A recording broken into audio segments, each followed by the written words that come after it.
Hello.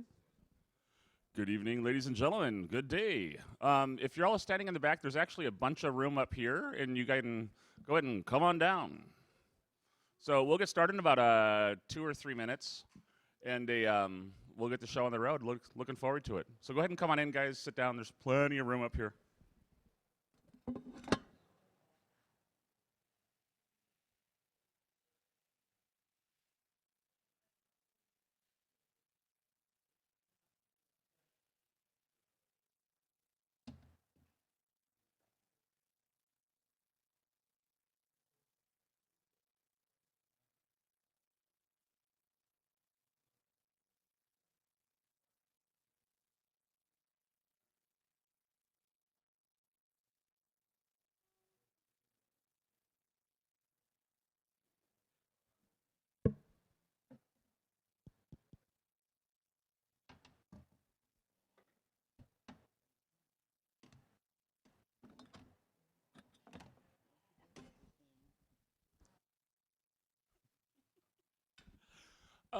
Welcome, ladies and jelly spoons. I'm Jonathan. I'm the founder and CEO of Hackers and Founders.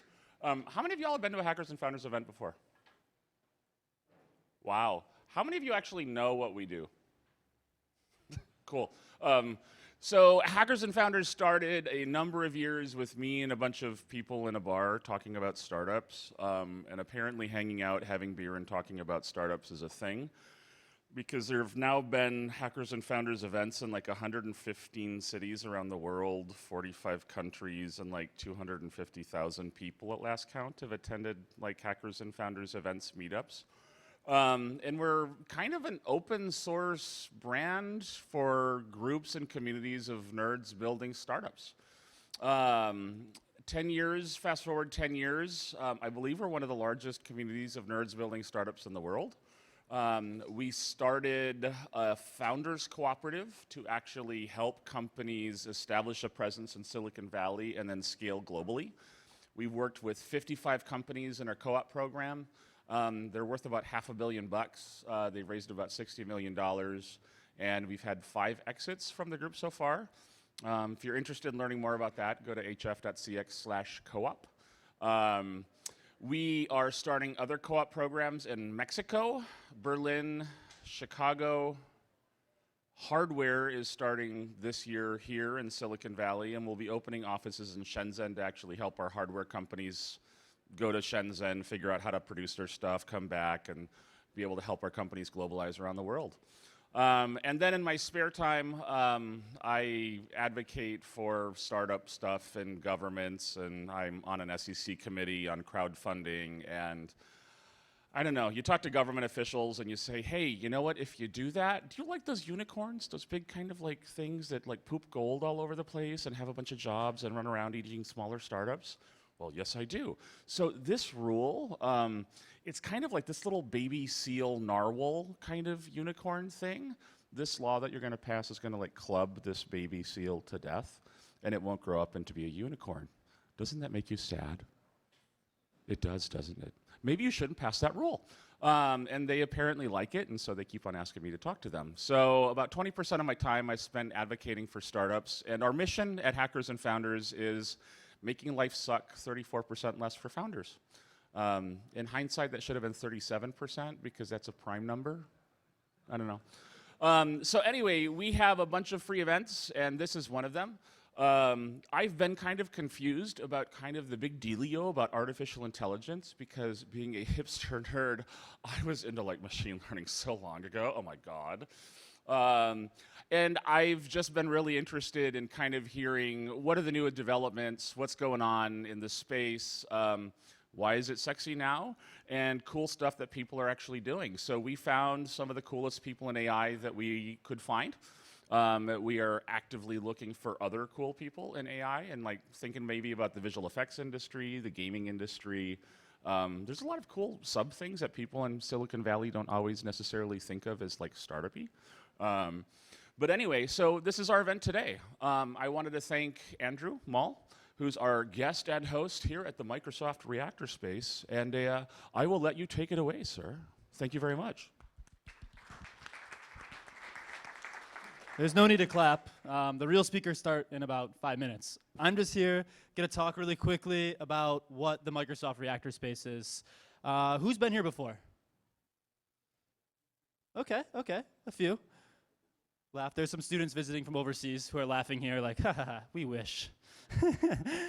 So what this space is doing is creating an awesome community for startups, people working in tech, hackers and founders, everyone to be able to come into San Francisco and work on something really cool. Behind curtain number 1 over here, there's a bunch of startups, ooh, and they're working on really, really interesting and engaging products. One of them, actually, Piper, just got funded 2 days ago, $2.1 million. So first startup that we've been working with out here, getting a huge amount of funding, working in the space. So we've been able to help them with that. We also, not only doing startups here, providing a co-working place for them to grow and to learn, we also do a lot of events. So as you can tell, you're here for an event. So this is kind of what we do on a week-to-week basis. Almost every night of the week, we have meetups and all sorts of technology groups that come in and talk. And I help out with a lot of those things. AI is something really cool that we've been working on a lot with Microsoft and myself. I really enjoy it.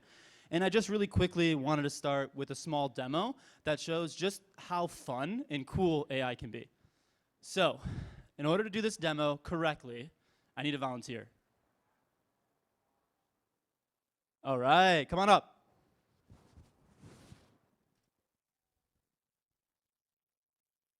And so now we're going to switch to my computer really quick. Can we hear for the volunteer?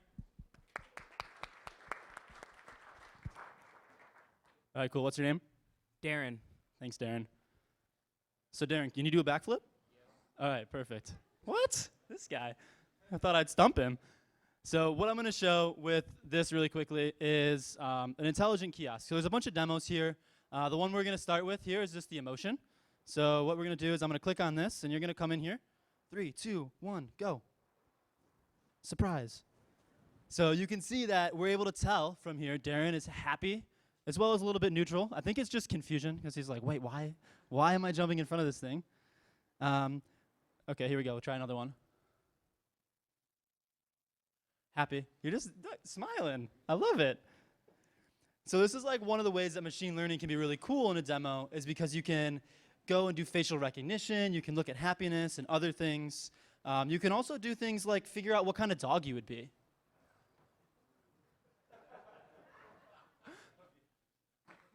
We might have broke it. Don't worry, it's going to do it again. It's going to stand around for another show. Okay, so yeah, once that box is there, it should tell, like, give you an idea what kind of dog it's going to be. All right, I might not like your hat. Let me give it a try.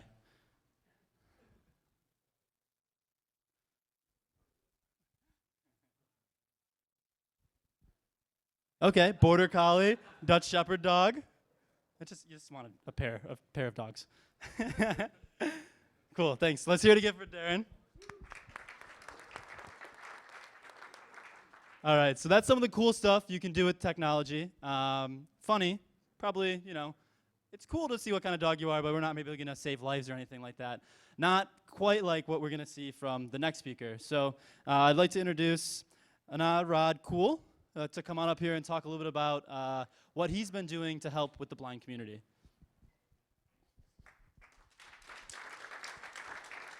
And as he gets set up, I'm going to keep talking about him. So we were chatting really quickly when he was coming up here.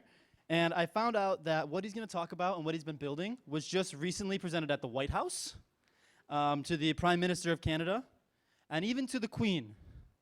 So really cool stuff, changing how blind people interact with the world. Able to really have a huge influence on what happens in their life. So without that, I will turn it over to Anirudh. Hello.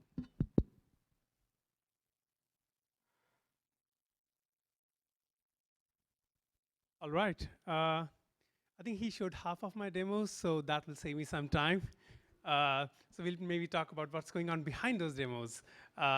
So I'm Anirudh. I work as applied researcher at Microsoft Research. And this is one of the places where we showcase how we can use deep learning and some computer vision technologies to make an impact in someone's daily life. So I'm here, I'm the founder of the project, but with me is Saqib Sheikh, who you'll see soon, who's the engineering lead behind the project, and Margaret Mitchell, who is the research lead. She's one of the world authorities in vision to language frameworks. So start listening to her name soon. So at Microsoft, our mission is to empower every person and every organization to achieve more. You know, in business, we make apps to software to make people productive. But then for people, can we make something to make them productive on a daily basis, even beyond business? And this also means a bit of accessibility, making things which are accessible, not just in software, but even making projects which make the physical world more accessible to someone with special needs. And there's a reason why working in accessibility is important, because it often accelerates innovation. In our case, it's blind users. And blind users have a need to get information, what they are missing right now. And computer vision is one of the proxies we think will supplement that. And doing work in that area can often become mainstream in a couple of years. Case in point, your flatbed scanner, your OCR, and your text-to-speech systems. There's a story that back in the 1970s, Ray Kurzweil was traveling in an airplane, and he had a blind user next to him. And he asked, what do you want? What do you think about if you had one product that you could have? And he said, I want to read books. If there's one thing I could do, I wanted to read books. So Ray Kurzweil started working on this. And in the process, he made the Kurzweil reading machine, which ended up inventing 3 technologies. One is flatbed scanners that you see today. The first text-to-speech system that was in production, you see it in Cortana, in Siri today. And then finally, OCR, optical character recognition beyond a single font. These are mainstream technologies, but 3 decades ago, they had error, but there were people who were willing to use them. And that's an example. That's 1970s. Also remember, this used to cost like $50,000. Right now, it's almost free. But that's 1970s, right? We go back to 1930s. You have audible.com, audiobooks today. Back in the 30s, you had gramophones, 10 gramophones with 20 minutes of audio recorded. So this was Royal National Foundation for the Blind, which would record those. And back now today, you have everybody needing it. So that shows evolution. And even going beyond, before that, 1876, telephone that you see today. So Abraham Graham Bell's wife and mother both had hearing loss. So he was working on instruments that could improve hearing in some way. And that led to the invention of the telephone. So that means accessibility accelerates innovation. And what's novel today will become standard tomorrow. You can make a small beginning, and eventually, over time, people will find a use for it as time goes on. So quick note about the history of our project. My grandfather, due to age, was slowly losing his vision, and I wanted to do something about it. So back in 2014, me and a couple of friends tried to put a neural network on a phone to basically guide people into their vicinity on where an object is located. And that was like the humble beginning back then. As you know, the accuracy of those networks wasn't as great, and running real time was not as possible. But then we kept working. In 2015, Microsoft has something called 1 Week Hackathon. It's the largest hackathon in the world with 13,000 participants. In fact, one of the organizers, Kenny Spade, is sitting right there at the back. So shout out to him. So we participated there and made some prototypes in 5 days with a team from 4 different countries. And going beyond, as you can see, this prototype was something like a cell phone on somebody's head. And it was guiding them to do certain things, which some I can talk, some I can not talk today. And then going time, we tried to productionize some of those things. And then there was this moment with the CEO of Microsoft showcasing it in front of 5,000 developers at Build Conference. So let's see what work came out.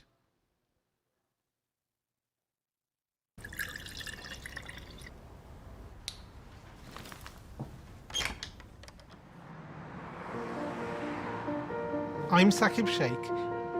I lost my sight when I was 7, and shortly after that I went to a school for the blind, and that's where I was introduced to talking computers, and that really opened up a whole new world of opportunities.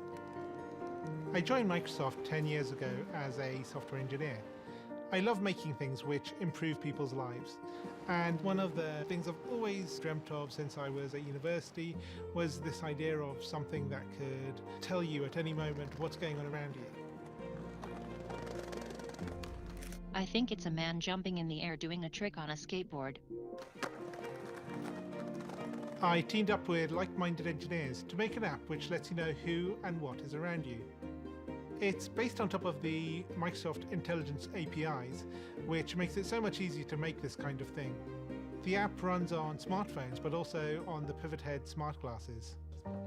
When you're talking to a bigger group, sometimes you can talk and there's no response, and you think, is everyone listening really well, or are they half asleep? And you never know. I see two faces, 40-year-old man with a beard looking surprised, 20-year-old woman looking happy.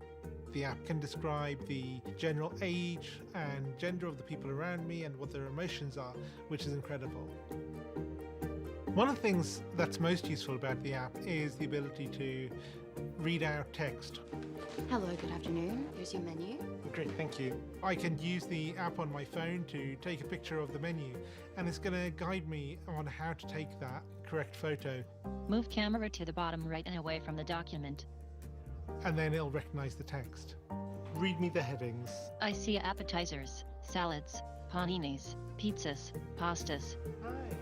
Years ago, this was science fiction. I never thought it would be something that you could actually do, but artificial intelligence is improving at an ever faster rate, and I'm really excited to see where we can take this. As engineers, we're always standing on the shoulders of giants, building on top of what went before. And in this case, we've taken years of research from Microsoft Research to pull this off. I think it's a young girl throwing an orange frisbee in the park. For me, it's about taking that far-off dream and building it one step at a time. I think this is just the beginning. So that was it. So this is Seeing AI. It's an in-progress research project at Microsoft that we are actively working on. We know that you have made it when your project is featured on BuzzFeed. So that's the official stamp. So we used a bunch of technologies available anywhere in the company, including even from Microsoft Word, which you would not imagine. So we have now a funded team which has a cycle. We basically get inspired by blindness scenarios. We try to do research around it, then engineer, and hopefully in the longer term make mainstream apps around that. We have experiences on smart glasses from Pivot Head and on a cell phone. And the smart glasses connect to the internet. They take a photograph. We run the processing on the cloud on Azure and reply back with sound. The sound is played on bone conducting headsets that you can connect to it. So that's how the system pretty much works.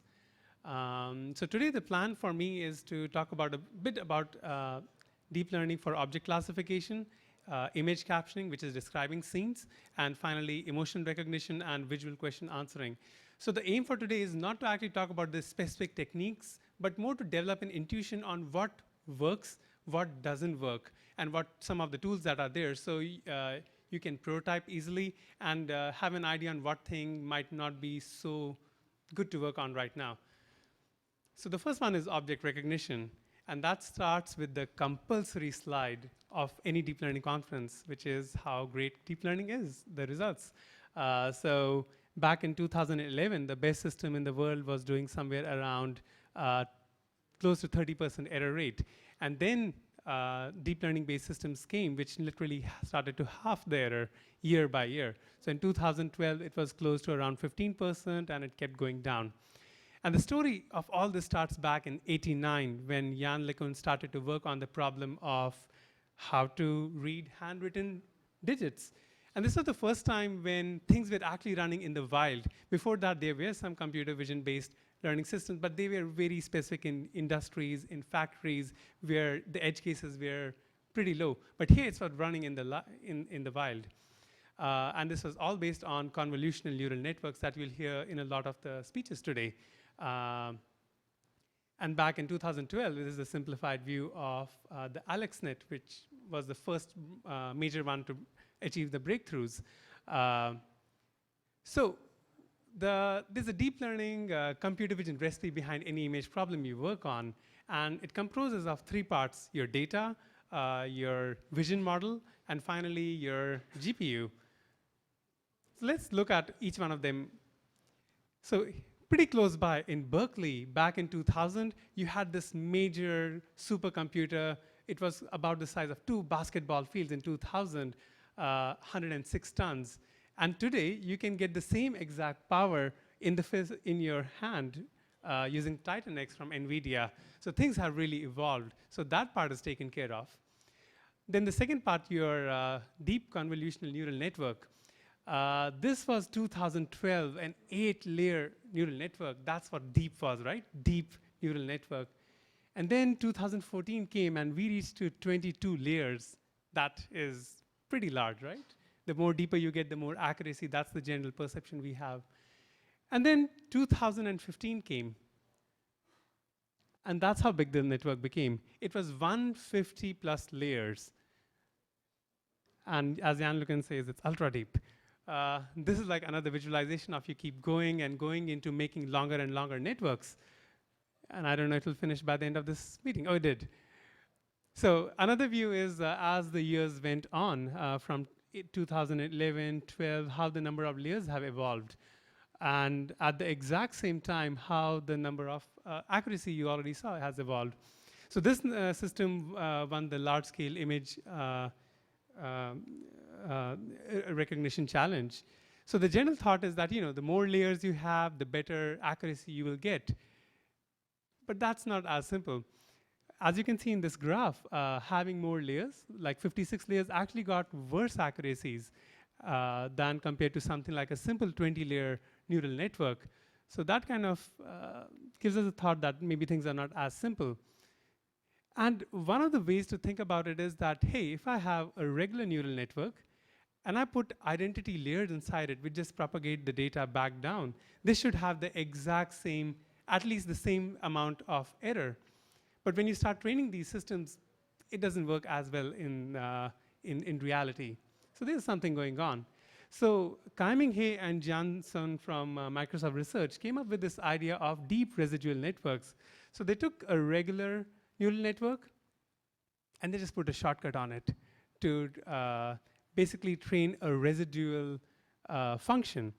And that led to a lot of improvements, not just in the number of, not just in the accuracy, but also the speed of the system and the number of parameters that you would need. The system, the neural networks are actually much lesser in number of parameters, which make it great for running it real time. A system like this on a CPU can do around a photograph in less than 200 milliseconds in production. So you can imagine if this was running on a GPU, how fast it would be. So your overall network design basically went from taking, a single stack over stack of network to basically putting these shortcuts in them. So we have this covered, and the finally one is the data that you have, which is from ImageNet generally. So there's a thought on having data is what leads to AI breakthroughs way, way faster than having the actual algorithm while working towards a problem. So on average, it takes 3 years if you have the data, compared to 18 years if you just work on a problem from a cool algorithmic point of view. And that's why data is important. So back in 2009, you had 30K images in the Caltech 256 database, pretty big. And in 2012, you had ImageNet with 14 million. So that shows the scale of why things are improving. That's the big data. Similarly, in categories, how many classes of objects you have. In 2009, you had 256 categories. Now you have like 22K categories. The point being, the more data you have, the more variety in it is, the better learning you will have. So now we have those three components, right? The data, the GPU, and the neural network. So what are the learnings on things that it works on, what it doesn't work on? So in the in the Image in a Large-Scale Visual Recognition Challenge, all the categories we have started to analyze on which categories are easy to find, which are harder. And they found that natural items, things which are non-man-made, are actually getting a higher recognition because they also have a bit of texture, and texture is pretty important. For example, something like dog, stingray, they have a shape which is kind of unique to learn from, and they have texture. In a similar way, for example, when you see the tiger, the skin has texture. At the exact same time, when you go towards man-made metallic objects, they get harder to classify. As you can see that in something like a knife, you have reflection coming out.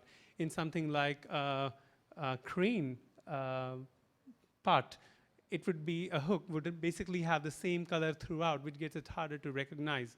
Similarly, there are some complex scenes. For example, a restaurant can have any number of photos from any side. That makes it harder to recognize. So, why are some objects harder to recognize and some of them are easier?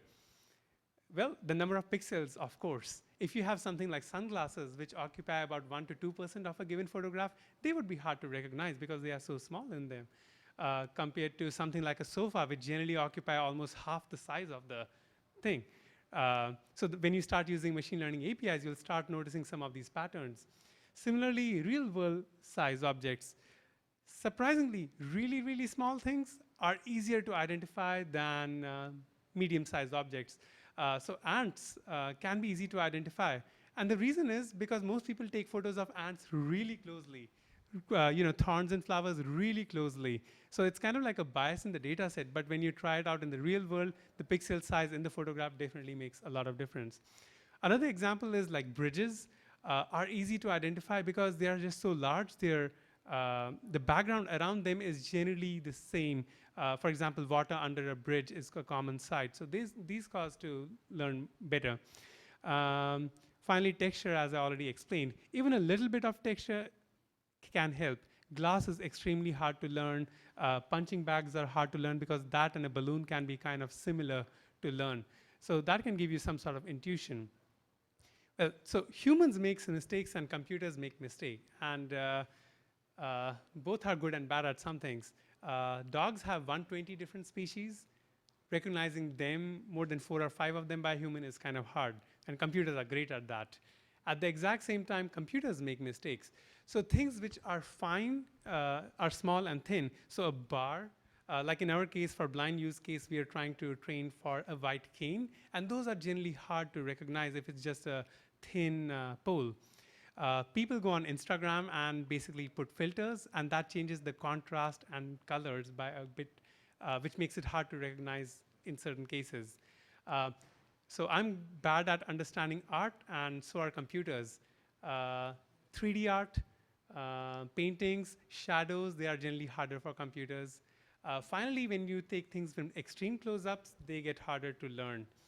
And of course, when there's something like a bottle with just text as a thing to learn from, how would you know there's a talcum powder if it's written talcum there? Because you're training for the general shape. That can give you some intuitions at what things in your application might be good or bad to learn at. So the last part is, what object is this? And most of you would say that's a zebra. But then you can have a zebra sofa. The point being that the world is not as easy, and it's noisy. So it can be hard to learn certain parts. And that brings us to the real world. So far, we have been working on data sets, but now let's come to the real world. And this is what you search. If you go on a search engine and search for milk, this is the kind of photo you'll go. Really clean from the front at white backgrounds. And a dog is always really nicely in a grass field. That's what general things you'll see on a search engine. But real world is kind of like this. There's a cow next to a bicycle with people driving motorcycles, or that's like a real room. And that's the kind of images you should train for if you want higher accuracy. And luckily, you have that available in open source now. So this is based on a data set called Microsoft COCO, Common Objects in Context, where it has a bunch of, for every given image, Mechanical Turkers have basically labeled about 0.3 million images to train your algorithms from. So a quick example of this is image segmentation. It just doesn't just give you like an X and Y bounding box, but for a bunch of items, where exactly is the person located, where is the motorcycle located, beyond the background. So the background in this photo is not of any interest, that's the street, but everything else is. So it has about 80 objects that can be learned from, and that's the thing we are training from and actually putting it back in open source. And the best part comes to our next segue, which is sentences. They have an explanation for every photograph. So maybe someday in future, we can learn a representation of a photograph to a sentence. And that brings us to image captioning. So you have translation systems, right? Translating French to English for a number of years. Now we want to translate an image from pixels to an English sentence. And that's what we'll try today. So as you can see, there's a photograph here, and I want to show off hands. Which one do you think is computer generated? A red and white train pulling into a station, or a train at a station? How many of you think a red and white train? I see a few hands. And how about a train at a station? I see a lot more hands, and I think you're wrong. The first one is actually what the computer generated, a red and white train pulling into a station. It's pretty impressive. Or maybe I'm just faking it here. We'll see. How about a computer describing an image like this? So you see an airport, you see things in here. So let's try it in real time.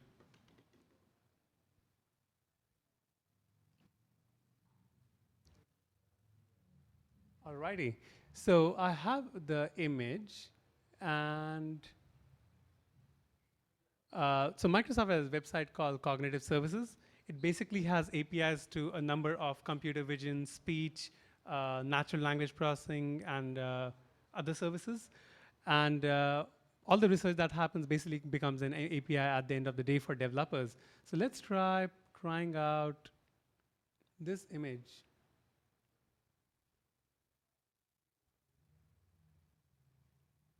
Alrighty. And there you see a group of people waiting for their luggage at an airport with a pretty high confidence. That's pretty neat. It's describing a given image at the same time. The other thing you'll start to notice is that it's also telling you the tags behind the scenes. So here you have airport, luggage, indoor, ceiling, with a given confidence. The other thing you'll start to notice is that the number of tags is pretty high, but not all the tags are actually used in this given image. So as an example here, floor is a tag, pretty high tag, but it's not actually used inside the caption. So let's see why that might be. The other part I should probably mention is that this is not just image captioning and image tagging, but it runs through a lot of other classifiers as you're running. Is it a clip art? Is it a, let's see. Yeah, is it a clip art? Is there a celebrity inside it? What's the adult score? Is this racy content? Like in this image, for example, you can see there's a high racy score. So if you have a user moderated site, would you want to put it at the top or not of the website? So let's get back and see how this is actually built. All right. Cool. So our goal really is to marry a computer vision model to a language model. And you probably know language model from your search engines. Every day when you search, you have autocomplete. It's based on an n-gram language model. You have bots these days which basically mimic the worst of the world automatically on Twitter. So that's a language model, RNN. And you even have fake research papers which get generated by these language models. And some of them actually get accepted. So our aim is to basically combine a language model with a vision model. So the first way is to, the trick is basically you get a convolutional neural network, and at the very end you have the image tags, basically what's the highest probability classified tag. But if you go one layer behind it, it will give you the representation of that particular image. You just saw that demo of which dog are you, which was just shown. Or all it was basically doing was it was taking the representation from the second last layer and trying to, that's how it was getting the representation of the person, and then trying to match with the species of dogs that was the highest, with the highest probability. So all you do is you get a convolutional neural network which has been pre-trained on the ImageNet dataset, and then you fine-tune it on the MS Coco dataset, which was the one with the sentences, and something fun starts to happen. And those are that it learns beyond nouns. It starts to learn verbs, which we'll get into quickly. So the first way of doing image captioning is that you simply take a convolutional neural network in the second last layer, attach with it a language model, like in this example. So this is what Google, Baidu, Stanford, Berkeley do. A CNN attached with the RNN or an LSTM type language model, and it does pretty well. It actually beats humans in certain metrics, and that will show us the flaw in those metrics in a few minutes. The second approach is a pipeline approach, which is you work on one component at a time, make it the best, and then combine it in some way to get you a value out. So as in this example, imagine if you have a photograph, how would you generate a caption like this, a basketball player playing with a ball? You take the image, generate tags from it, and then somehow generate a sentence based on some of the tags. So you don't take all the tags, but some of the tags. In this example, it was done using a maximum entropy language model. And then finally rank it somehow to select the best sentence which represents the given image. But as this was happening, it could also identify the places in the photograph which had something dealing with those captions. So as an example, basketball is a noun, and you can see the hotspots around the place where the baseball is, but then the ball is near the hand, and you can see that. But slowly throwing is an example which is like a verb which you could learn, which you couldn't learn from ImageNet before. So now because you have, you're training it next to a sentence, you get the verbs out. Another example is sitting, standing. When you sit, your knees basically start to bend, and your bum is basically next to a surface. So you would see a hotspot coming out right next to that place. So adjectives start to come out, like a red truck. The word red would basically highlight next to the area where the redness is. It starts to learn things which we are not thought of before. So, as I explained, generate words, do a language model, and finally rank it somehow. And this is the secret sauce. It's basically re-ranking sentence using deep multimodal similarity model. What it's doing is taking an image, taking a sentence, and trying to put it in a vector space together to see what's the similarity between A and B. And the one sentence which is the closest amongst each other is the one that you select. It's kind of similar to in a search engine problem where if you have a search query and you have to select which result is relevant, you can match it. And I'm going to go quickly over the rest, but basically this passed the Turing test in that particular challenge, which was it passed the percentage of captions that have the humans thought were actually written by humans. Humans thought the caption was written by a human, is what I'm trying to explain. Finally is nearest neighbor, which is you don't do anything. You basically go to your test set, training set, and find an image which is like the closest image to what you have, and just print the same result out. And surprisingly, this system was actually also close to human accuracy in the metric, which is the blue metric, which is surprising. So all it was doing was going through a convolutional neural network to the second last layer, finding the image representation, finding the image representation of every other image in the training set, and just generating the common set of images close to it. So it could select one of the captions by doing nearest neighbor search. And that brings us to a real world problem, which is the giraffe tree problem. If you have a photograph of a giraffe and you just blindly say the word, I see a giraffe next to a grass field, 90% of times you will be right. And the point is that if you go to a competition trying to beat a metric, you might beat the metric, which was blue in this case originally. It's a language translation metric, and that's sad. And for us, we have a real-world implication that we want to build it for blind users. So let's go through a couple of examples that now we know how the system is run, then see what it would say in the real world. So this is an example. Imagine what caption it would say for this. Make sense? A double-decker bus parked in front of a building. Maybe it said parked because it was right next to it. It was next to a street, so that's probably the definition of parked. A group of people walking down a street. What could it be? That makes sense. Think long and hard about this. Makes sense, right? Now, you can see why it's saying holding a large pair of scissors. It's making a, this looks like a large scissors, right?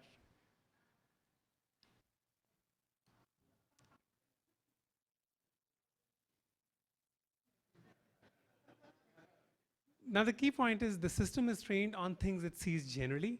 So that's good. But when you give it something like this, a pipeline-based system with the maximum entropy model will still try to give you somewhat reasonable answer. But if you use a recurrent neural network-based system, it will try to mimic something from the training data, which might not ever happen. Let's try one last. A man holding a banana. Think about it for a minute. So this is your founder of Hadoop with the Hadoop mascot. But it kind of looks like a banana. It's thin, it's in the hand. What else would you imagine, right? It makes errors, but they are kind of understandable. So this is the final one. A man riding on the back of a pickup truck. What could it be?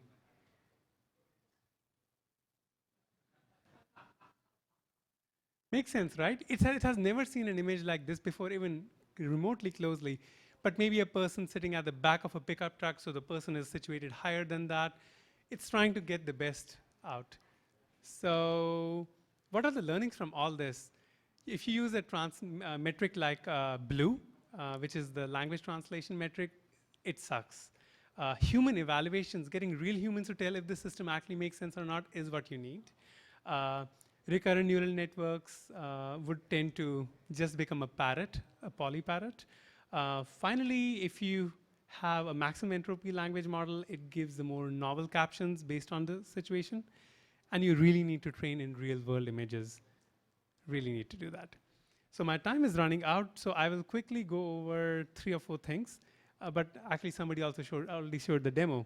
So the one was how to train for an emotion recognizer. So there's actually a data set of movie stars in different movie scenes, over 10,000, which is available to be trained from. And the same system that was just demoed a few minutes ago learned from that. And it can recognize, let's see.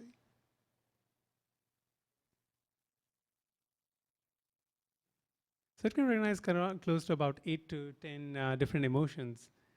But if you use a thesaurus, you could even increase that in number. The last part is visual question answering that we are working on. And this is completely really new. It was there was an evaluation for this just 2 weeks back. And basically, given a photograph, can you ask a question around it? And you can go to the site visualqa.org. And some of these questions are definitely hard. Some of these needs common sense, which probably would not be able to answer right now. And the aim is, can we just answer something in the photograph itself? Right now, the state-of-the-art system can answer yes or no, true or false type questions at 80% precision, but more objective questions about the image, which are more than yes or no, at about 30% precision. So we have ways to go, but there's promise in 2 years we might be somewhere better. So lastly, what are the challenges now that we talked all about this for the case we have for blind users? The biggest case is that blind users, when they take photographs, they are really complex for the system to understand. They sometimes are really close because they don't have an idea of what an image might be. What does it mean to take, is it covered or not by the camera? So we made a partnership with Jeff Bingham from Carnegie Mellon, where he has a data set of 50,000 questions asked by blind users from his app. And we started to train based on his data set. Turns out 50% of the images are blurry. You cannot do anything with them. So imagine now you first make a blur detector, and then you do something about it. The highest question that we found actually was, what is the scan of? Because people go to their kitchens and try to identify what is the scan around. Often there are other problems like something is too bright, too close, or out of frame. But these are things that hopefully we'll solve over time. So these are the heroes behind the scene. It's a team comprising of 40 people from 5 different countries who have been passionately working, often in their hacking passion time, which is non-official, and now we have a funded team thanks to them. So that's the project, and thank you very much for sticking around so far.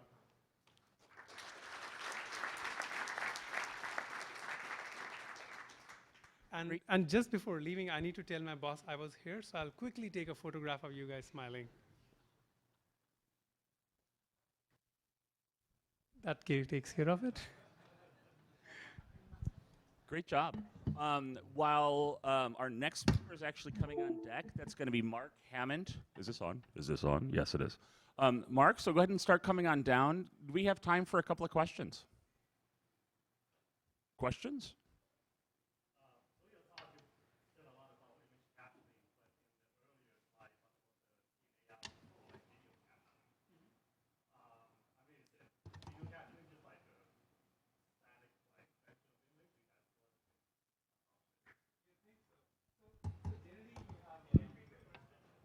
So the question is video captioning just as like image captioning?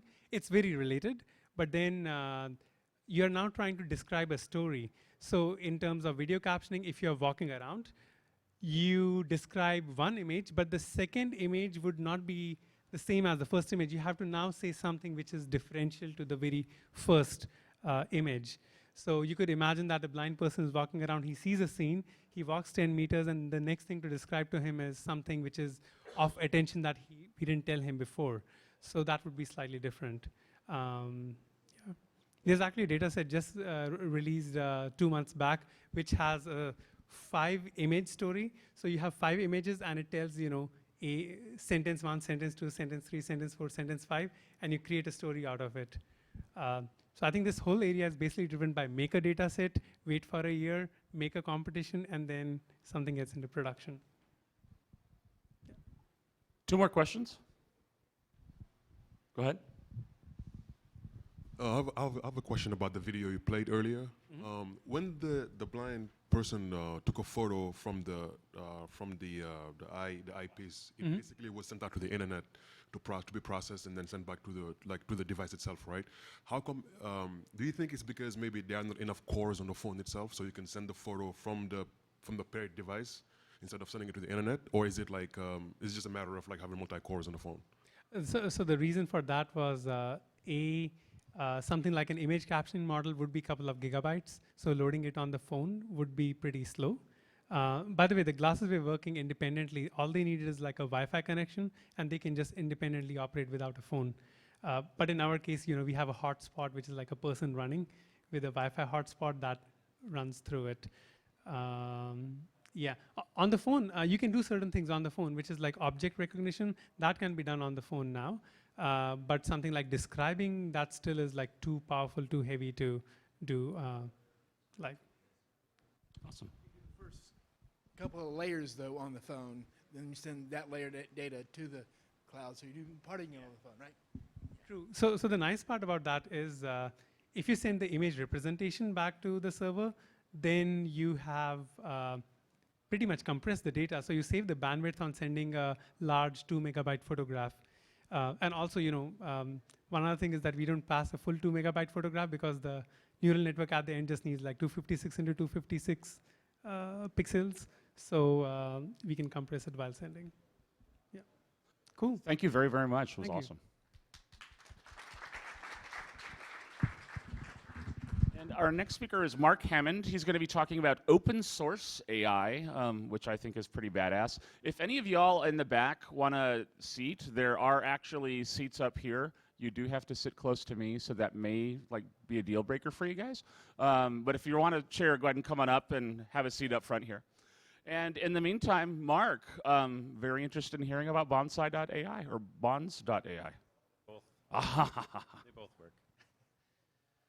So I hope everyone's enjoying everything so far. I know it's gonna, the title on my talk says doing for AI what databases did for data. And I know it's a little odd to start a talk at an AI conference talking about databases, but we can actually learn a lot from them in the context of AI.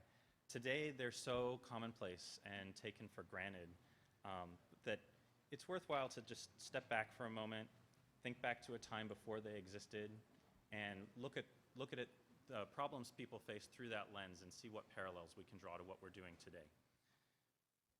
So let's presume that I don't have a database, just for thought experiment, and I need to build an application that's going to work with a sizable amount of data in a reasonably sophisticated manner. What I'm faced with is I have to manage that all by myself.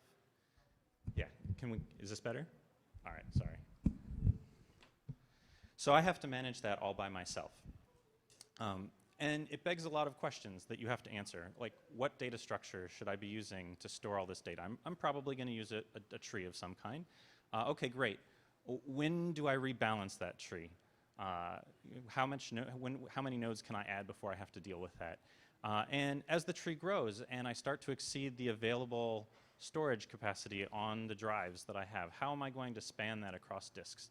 And you have to deal with all these really low-level issues that as developers, we're used to facing. But the problem you were actually trying to solve was miles apart. Like you actually wanted to do was manage delivery of inventory and stocking things, right? So once all those low-level details are in place, now you have to ask the question, okay, well how do I answer my business questions, right? So great, now I can store the data, I can manipulate it all. How do I perform analytics? Do I have to write a step-by-step process to do all of this? And if I'm a business analyst, right, how do I get at that data? Do I have to go knock on the door of the developers who built the system and ask them to export some stuff so I can process it, right? And we look back and we think, oh, this is silly, of course, because databases solve this, and it's true. But if we think back to when we didn't have them and we couldn't just take them for granted, these were real problems. People actually had to worry about solving these problems. And at the end of the day, you have to ask yourself, were we losing the forest for the trees, right? We wanted to solve inventory management, and we spent a ton of time dealing with these really, really low-level details because we were lost in the weeds. So as we all know, databases address this problem. And they did it by increasing the level of abstraction that people worked at. Special purpose programming languages were introduced, most often SQL, that allowed people to build a model of the information and the kinds of business questions that people wanted to ask. And that was separated. You were given a runtime server process, the database server itself, which was going to handle those low-level concerns for you. And if we're being fair and honest with ourselves, was it going to be as fast as if we rolled it ourselves, right? Like, if we built this hand-tuned system for our specific problem, it will pretty much universally always beat this broad general-purpose platform solution that we've got with the database. But you gained so much by being able to use that database. You no longer had to be an expert about those low-level details. You could focus on the problems that were more pertinent to your business, right? And you gained ability to reuse a lot of the code. You gained the ability to inspect and debug and maintain it in these better ways. And most importantly, as the database technology itself improved, because you were working at this higher level of abstraction, when you're running on SQL Server or MySQL or Postgres or whatever it happens to be, and the next version comes out and everything magically runs faster, how many of you actually step back and say, okay, why? Why is it running faster? What did they change here, right? Now, if you're really into database tech, yeah, you dig into it and you figure out, oh, they added these things and they changed the way these algorithms work. Most people just take it for granted. They're like, oh, good, new version, it runs faster, wonderful. So given that context, let's think about AI and deep learning and what parallels we can draw from this. It turns out we're actually facing the same problem today in artificial intelligence and deep learning. We spend lots and lots and lots of time focused on really low-level details, the neural network architectures, the topologies, the algorithms you're going to use, the hyperparameters, all these kinds of things. And what you're trying to do is make it so that blind people can see things, right? So, right, these are the problems we're trying to solve, and it's very easy, again, to lose the forest for the trees. So what we're doing at Bonsai is helping to solve that problem in the same way, not by introducing yet another toolkit that you can get to collect together all the algorithms that you might want to use, and not by giving you APIs that are focused on very specific slices of functionality, but rather by introducing a more abstract level at which you can program your artificial intelligence system. So we introduced a technique that we call pedagogical programming. It's distinct from your traditional imperative programming regimes with C# or Java or Python or Ruby. It's distinct from your statistical regimes that you would use with traditional ML frameworks. What you focus on are the abstractions that are pertinent for a learning system and for intelligence. So we can do a thought experiment here for a second and just step back. Lots and lots and lots of people are working on building better algorithms. You know, we just saw a nice progression in the previous talk about how these algorithms were improving. It's great that we have all these algorithms improving, but let's just suppose, as a thought experiment, someone does it, they crack the nut. Let's just suppose it exists, someone finds the end-all be-all algorithm, it learns everything, it learns it as good as a human, it's just a thought experiment, but let's just suppose this happens. How do we program that to do something useful, right? Otherwise it was all a really, really, really fun academic exercise, which, you know, as a hacker I get excited about, and that's really fun by itself, but at the end of the day we actually do want to solve some problems. So how do we program that to do something useful? And the answer is one of these things that is obvious in hindsight. By construction, we will have built a system that is designed to learn, and consequently, if we want to program it, we have to have a way to codify teaching. We have to have a way to codify how you teach something and what instruction is. So the abstract concepts that are pertinent in the same way that the abstract concepts for a database were what are the entities you care about in their relationships, right? The abstract concepts for intelligence are what are the concepts you actually want the system to learn? What are the curricula I can use, the curricula and lessons I can use to actually teach that? And what are the materials that I use with those lessons as part of teaching?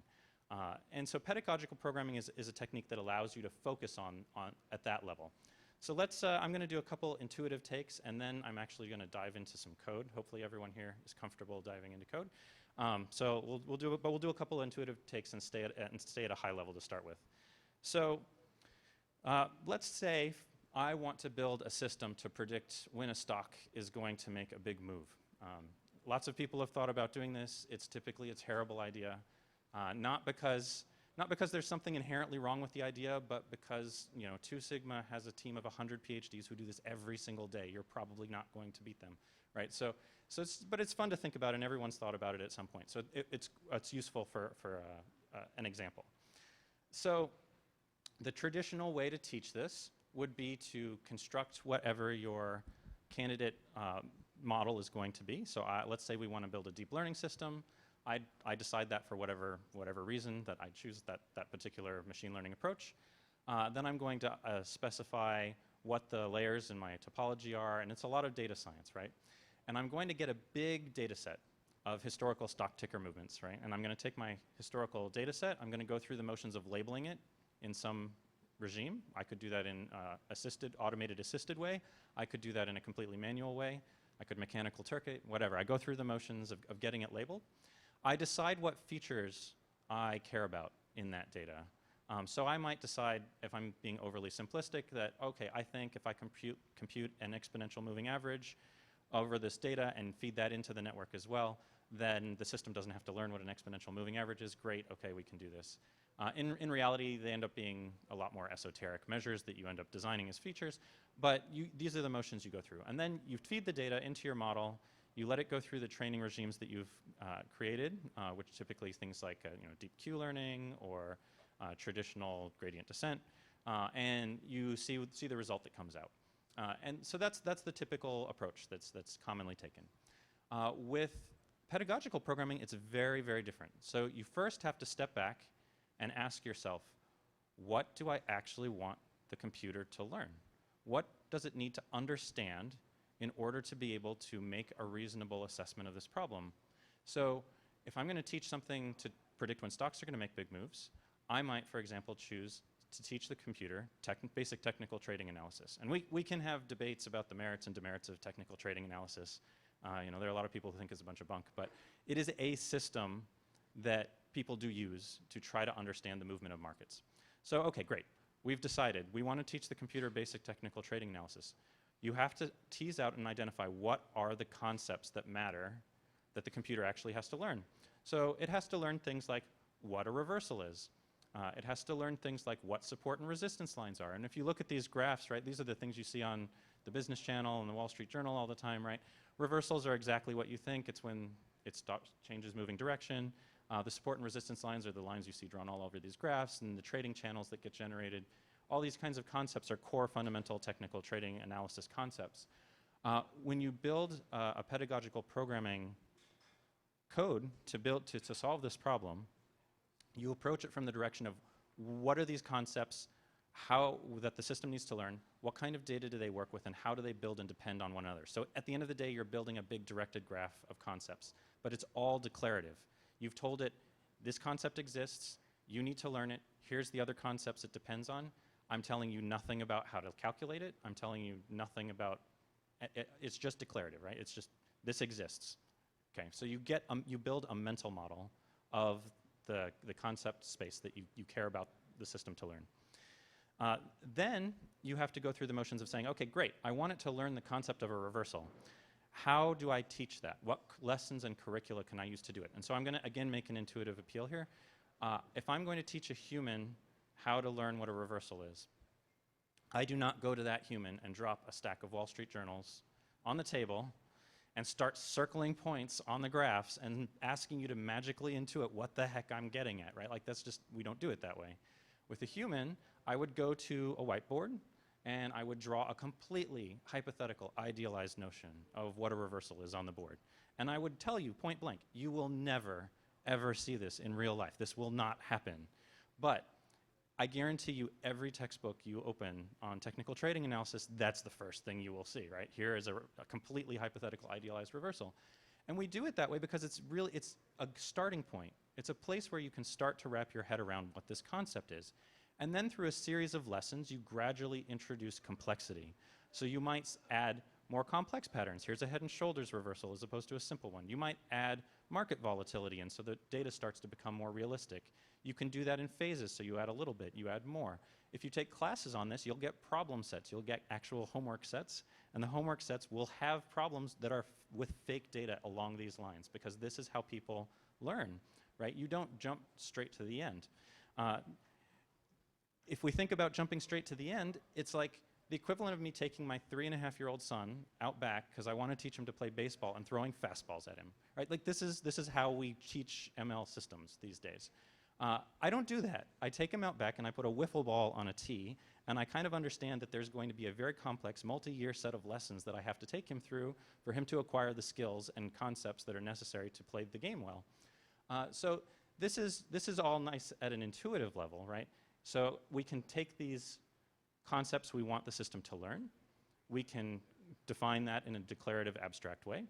We can take the curricula we're going to use to teach them, and we can stage those in terms of lessons that we want the system to go through. And we can create materials that are used with the system. And these materials could be raw data. They could be true data. They could be fake data. They could be procedurally generated data. They could be stateful interactive simulations, right? The materials can run the gamut of the kinds of things you would want to use, but you break it up into these 3 pieces. And then you treat it the same way you do with a database. So that's your code. Your code is not about how you calculate.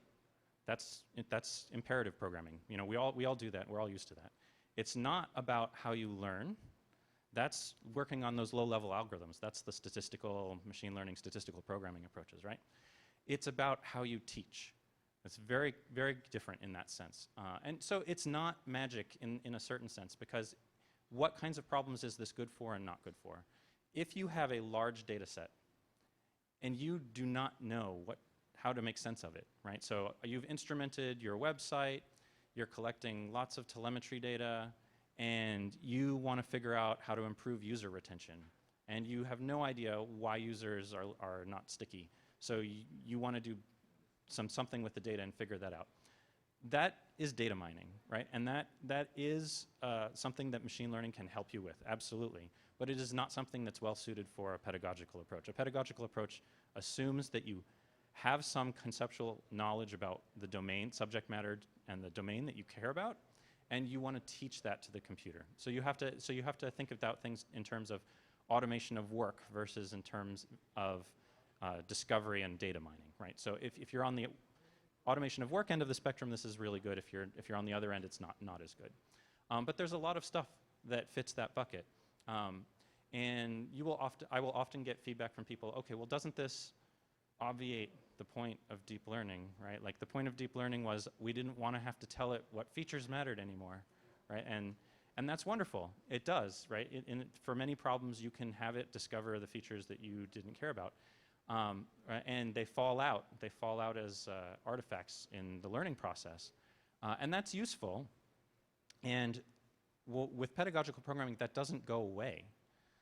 But if, again, I'm going to make an intuitive appeal, it took humans several millennia or more to learn things like calculus, right, from first principles. Now, because we understand the concepts and we have curricula and pedagogy to teach them to people, we can teach it to high school students, right? People can acquire the skill. You don't have to go from reinventing the wheel every time you're discovering things. That's all this is doing. It's putting guideposts in the sand. So from a very math perspective, for those of you who are math inclined, you have a huge state space to explore. This puts guideposts in the state space so that you know where you should head. That's really it, right? So you know which parts of the state space are just fruitless and you should ignore it. So with all of that said, let's actually dive into some code and see how this actually works. So I'm going to try and put this in here so I can use the keyboard. Can everyone still hear me? Okay, good. So let me switch over to this VM here. Okay, so we're going to walk through building a quick and dirty Hello World style AI example. And the one we'll use is handwritten digit recognition because people are typically very familiar with it. In fact, previous talk had that up in a slide. So I'm not going to belabor the point, but it's this kind of thing. You know, I have a handwritten digit. Here I'm going to draw it with a mouse, which is kind of funny because I'm on a Surface Book. But anyway, and of course it's going to crash because I'm in the middle of giving a demo. Okay, you get the idea. All right. Now you know it's real, right? Okay, assume that worked. This is what I get when I run it on a local machine. Okay, so let's look at how one can build that using a pedagogical approach. So what I've got up here is this font big enough that people can see it, or should I bump it? Bump it? Okay.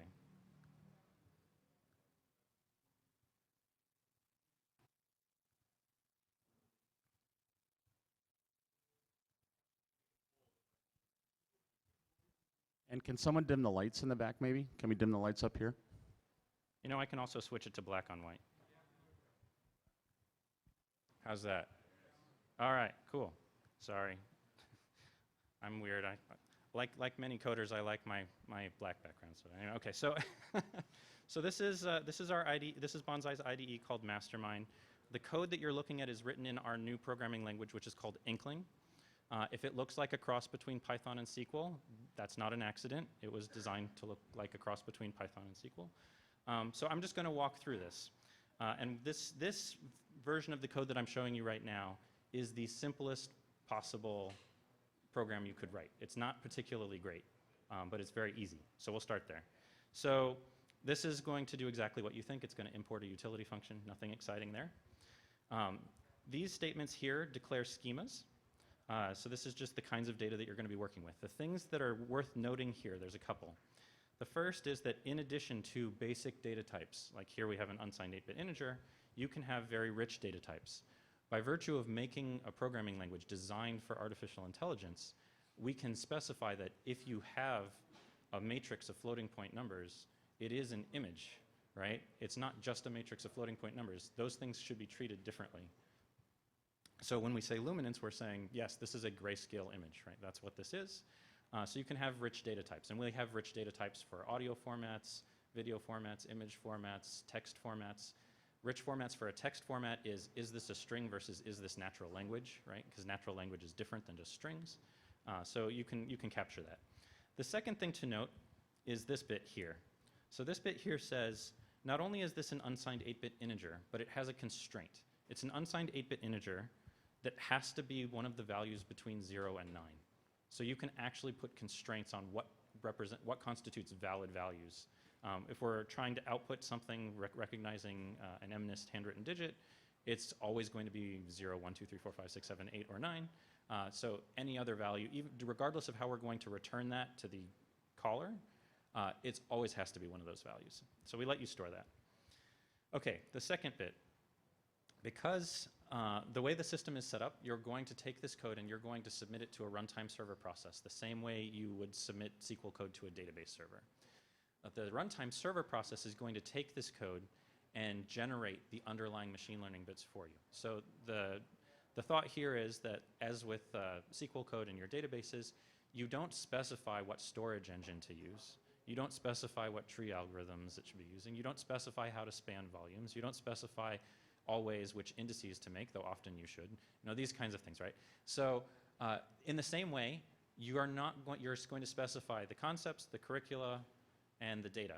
You're not going to specify the learning algorithms underneath. The system's going to generate those for you. So this will make sense as we go through. Because that's the way the system is set up, the server runtime process is inherently a streaming-based system. So you are going to stream data into the system. It will get processed. You will get responses back. And you can do that in asynchronous or synchronous fashion. That is important for this statement here. The system, because it is streaming by nature, all data that runs through it is ephemeral by default. It is not saved, it is not stored, it is processed. If you want to save data, you have to explicitly tell the system you want to save it. So all this does is say, hey, I want a persisted data store. I'm going to call it MNIST data, and it's going to have data that conforms to the schema that we define above here. This statement does exactly what you expect. It just copies the training data set in. This is a very simple example. And here's the real meat of the code. Everything you saw up to this point was pretty much boilerplate kind of Inkling code, in the same way you have boilerplate in tons of other languages.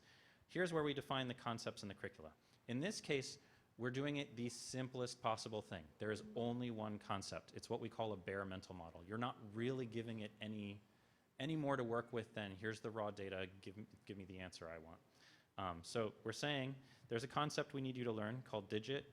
It's going to predict output that conforms to the MNIST output schema.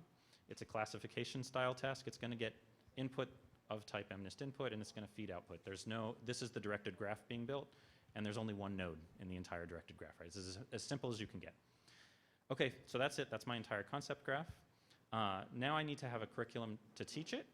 This is the simplest possible curricula you can have because it has one lesson and exactly one lesson, right? There's no complexity there. But this curricula is going to train digit.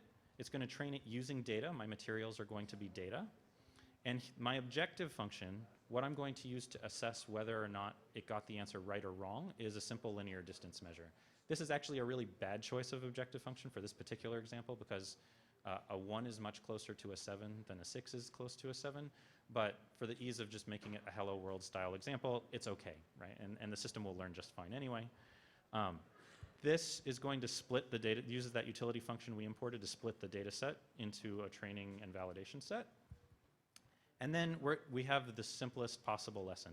I'm going to train, and this uses link syntax. We're at a Microsoft facility, so I hope lots of people here are familiar with link syntax. That's baked in as part of the Inkling language.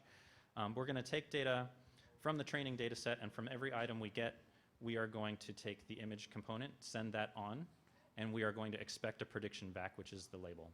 And that's it. This is the entirety of the code. If you take this and you deploy it to the server will inspect the concept network that you've provided, and it will inspect the statistics of the data that are being used for the training, and it will propose a model that is reasonable. So in this case, because it's so simple, I can tell you that it's going to generate a 7-layer convolutional deep learning neural net, and it will go through the motions of training that net in a streaming fashion. So this is the basics for how you would program in this way. But let's make it more interesting, because this by itself is, you know, okay, we could have done this many different ways. Let's make it more interesting and make that mental model a little richer. So the first thing you might want to do is you might want to do some feature engineering. We fully support that. Pedagogical programming doesn't get away with that, do away with that. If there are times where you know how to calculate something exactly, then you should calculate it, right? There's no reason to force the system to learn things you can calculate. And so here, the schemas are a little different. I'm going to skip most of the boilerplate and get down to the meat. So here, this concept is pretty much the same except for the directed graph. Now curvature and segment, it's now following 2 additional nodes, curvature and segmentation, in addition to the input. But those are declared not as concepts, they're declared as streams. If you declare a stream in Inkling code, what you're telling the system is, rather than having to learn this, I'm going to tell you explicitly how to calculate it. So if you happen to be a computer vision person, and you happen to know that you can do half-circle transforms to calculate curvature, then great. Go for it, go to town, right? Like the system will happily let you do that, and it will do all those calculations within the streaming context of the data flow. However, you don't have to know how to calculate that. Many people are not computer vision experts, but excellent programmers, and this is where the magic happens. So let's step back for a second. It's hard to have the expertise in computer vision to know how you do computer vision stuff to calculate how curvy something is, right? Actually, I should have prefaced all this. The mental model we're going to use is perhaps we can recognize numbers better if we first decide how many line segments are present and whether they're curved or straight, right? This is the simple mental model we're using. Okay, so it's hard for me as a non-computer vision expert to know what a half-circle transform is and how I use it and why it does what it does. Like, this is not what I know. But if I think about the problems not in terms of how I calculate how curvy something is, but how I calculate how curvy something is, or I'm sorry, how I learn and teach how curvy something is, it's much easier. I bet everyone in this room could very easily write a quick and dirty program to teach how curvy something is, because all you have to do is generate examples of known curvature and then feed it into a system that's learning what curvature is, and then you're done, right? So that's very easy. So you can do that. So here we are going to teach the same thing, and we can see that this concept statement has not changed at all. It's exactly the same.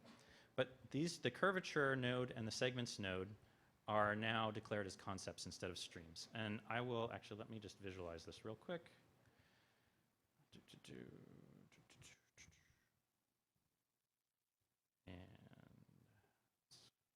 And usually on a much bigger monitor. Okay, so splits.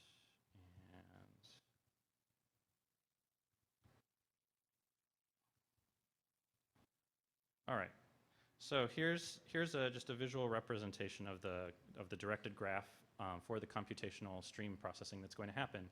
We're going to get input data that conforms to the MNIST input schema.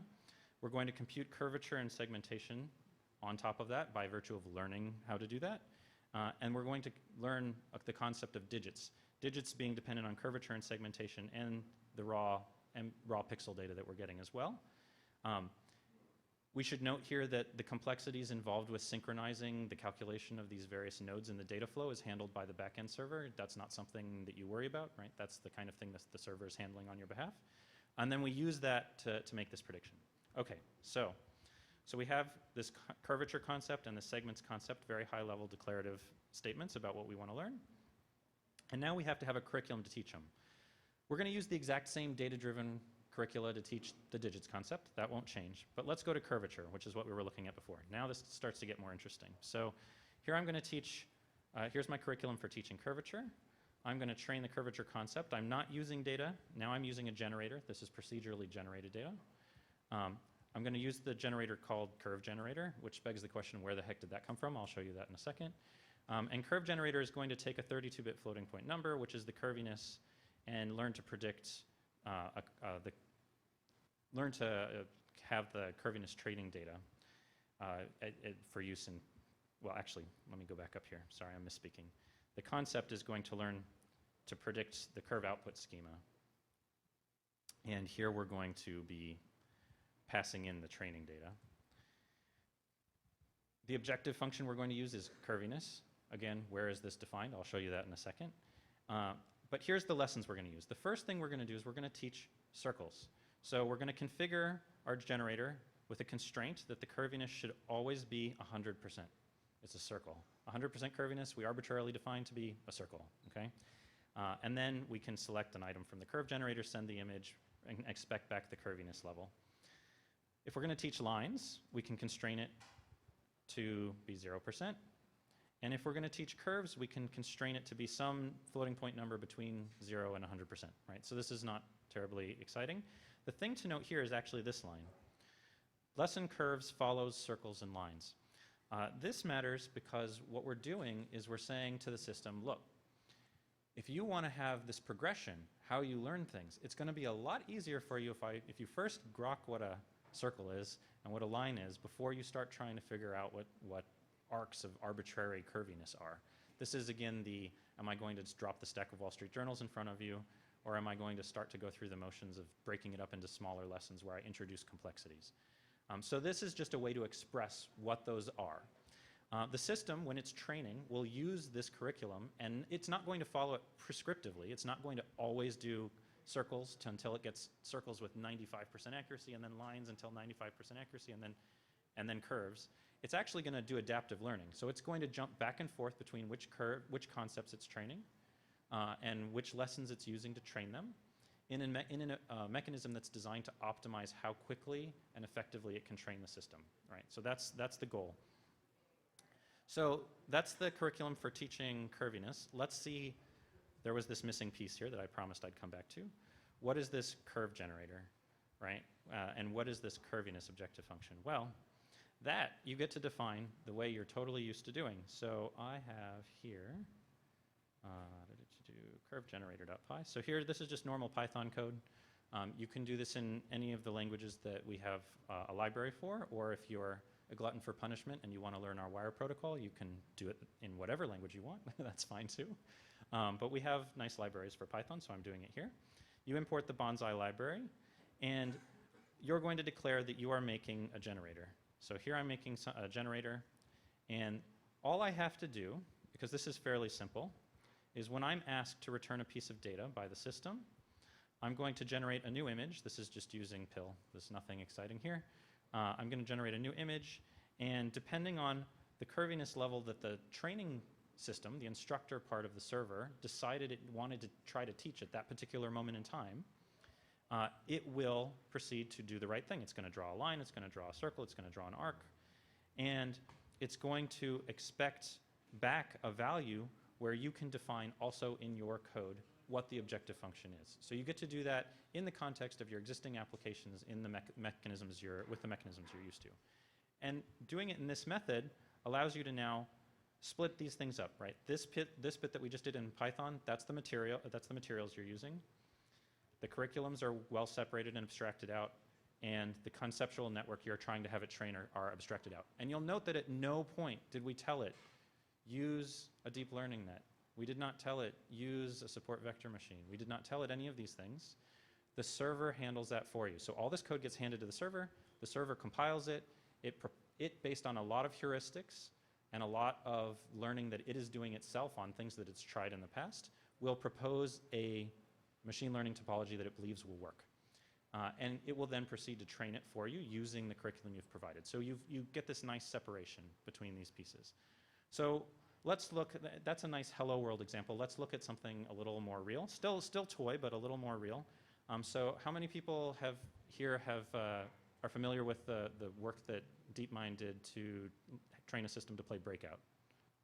A fair number? Okay, so the video game Breakout. It's a very simple game. Keep the paddle under the ball, break the bricks, right? And that's Brick Breaker, Breakout, Arkanoid. They're all kind of the same game. They trained a deep learning system to do this, giving it nothing more than the pixels and telling it to maximize the score. That's it. So let me show you how you do that also in Inkling, because it's very simple. So here's Breakout, simple version. So I'm going to get some pixels. This is the pixels I'm going to get. You have to make a move. I'm going to move the paddle left or right or leave it where it is. I have the game itself. I can configure it, what level I'm on, how big the paddle is, how many bricks are present, that kind of thing. And here, this is going to replicate the results that they had. I want you to learn a single concept, maximize the score. That's the only concept I'm asking you to learn. And I'm going to do it with a curriculum with a single lesson, break the bricks. And your objective is just to maximize, in this particular case, we're maximizing the score.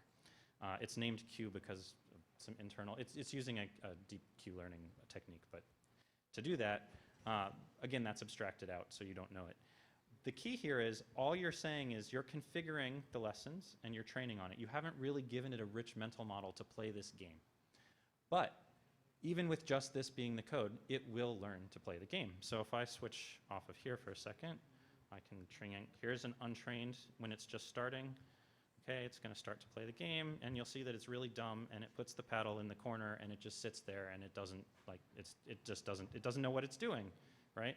Okay, so that's there. When it's a little bit further trained, you get results like this. Okay, now it's learned more or less to kind of play the game. Okay, and it will do a reasonable job. Okay, so I'm not going to stick on this for too long, but that's the general principle. It's learning to play the game of Breakout just from raw pixels and telling it to maximize the score. Now, in practice, training that takes about 40 hours on a 28 teraflop machine, right? Like this is non-trivial to train, right? So I want to be like straightforward with this. So it begs the question. It had to learn some pretty obvious things. Keeping the paddle under the ball is a pretty straightforward lesson to learn.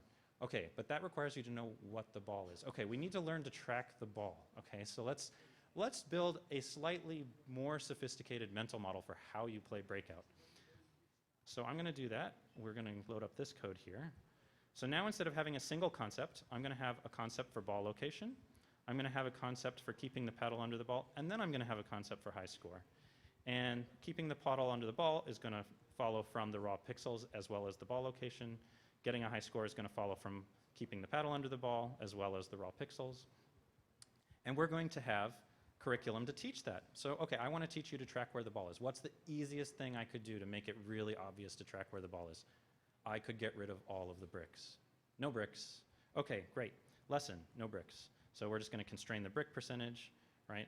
And we're going to make everything smaller. Okay, then we can make it more complicated, more bricks, right? We can add, and we can do these kinds of progressive enhanced learnings based on learning these concepts and based on having curricula to do so. You do the same thing for keeping the paddle under the ball. You can do the same thing for getting a high score. The code gets more complicated, but it trains in a third of the time. It learns the same things. It plays the game just as well as it did the other way, but you don't have to spend 40 hours of training time to do it. And you can ask the system questions afterwards. Before, when it's get a high score and it learns to play the game, when you go back to your deep learning system and you say, oh my God, why did it just like, it was about to have the ball hit the paddle and it just moved the paddle out of the way. What the heck? What was it thinking? And the answer is, I have no idea. It's a big deep learning neural net. I don't know what it's doing, right? Like it's this big opaque black box. When you do it in this way, where you have these conceptual networks, you can go back and you can say, well, why did you do that? And it can say, well, I thought the ball was here and I thought it was going in this direction. And I thought, therefore, I should, if I want to keep the paddle under the ball, I should move it in that direction. And so, you know, like you can ask these questions and get responses back. So you can query the server at runtime when you send data in and not just get these blank predictions back. You can get predictions plus causal inference chains for why it thought that. So you start to be able to work at this much higher level of abstraction. So that's the nature of working with Inkling code, and I'll go back to here for a second, just to highlight a couple examples, which we were starting to hit on.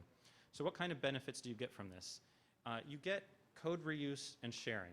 So the concepts that you've defined can be put together into blocks. I don't expect someone to come and want to build a face detection system and to teach it basic vision primitives, right? It's not going to, you don't have to come in and say concept edges, concepts, you know, end stopped lines. I don't know how primitive we want to get, but you know, like really basic vision primitives. You can have a system library to do that, and you can build your own library of routines to do that. Because they're declared at this high level, you can compose deep learning networks, something that previously people say it's not compositional. How do you compose deep learning networks?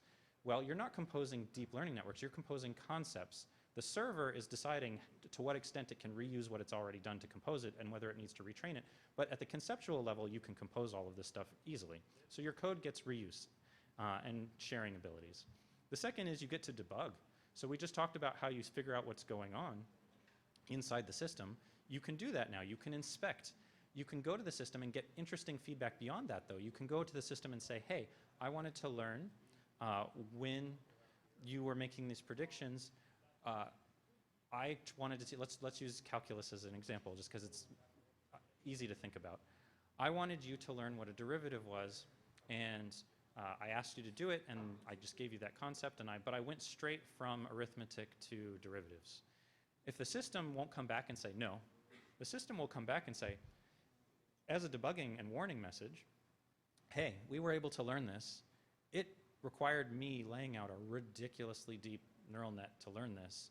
Let me give you some tools to inspect what's happening in there, and we should try to tease this apart because you really shouldn't need that deep of a net to make this jump, right? So you can get that ability. You can also get the abilities where you go in and it can say, hey, we never learned this. We never learned this concept, but instead of you scratching your head with your deep learning network and not knowing why it didn't work, you can pinpoint it. You can say, it learned concepts A, B, C, D, and E, but when it tried to learn concept F in the chain, it failed. So you know where in your training regime and in your pedagogy where the problem is, and you know it at an abstract level. So that's another benefit. And then you get maintainability, right? Again, because you have the code reuse and the sharing, you get maintainability on these different pieces. But most importantly and most excitingly, I think for us as developers who want to build practical solutions, you get future-proof abilities. And I mean that because you haven't specified what the underlying machine learning thing is. And I am willing to take the bet that if you ask me what in 12 months' time the state-of-the-art machine learning technique is going to be, it is not one we are using today. And if you ask me what it's going to be in 18 months, same answer, 24 months, same answer. Is it going to be deep learning? Maybe. Is it going to be cortical learning algorithms? Maybe. Is it going to be a spiking model? Maybe. I have no idea, right? We don't know. It's happening so fast that the iteration and enhancements in the research are happening so fast that code you write today is going to be obsolete very quickly if you're working at that low level. If you work at this high level, the concepts that you want to train and the way you teach them do not change, regardless of the underlying machine learning approach. So you can make this nice, clean separation in abstraction between what you want to teach, how you're going to teach it, and how it should be learned, so that in a year's time, when whatever the new hot thing is for learning machine learning, you can just recompile your code, right? You don't have to worry about all that level of detail. So that is pedagogical programming. That's Bonsai in a nutshell. We are launching a private beta soon, so if anyone is interested in getting access to it, I would encourage you to come to our website and sign up. It will be coming out this fall. We are working with several early adopters as well, and so it is real, it does work, and I would welcome people to come and sign up.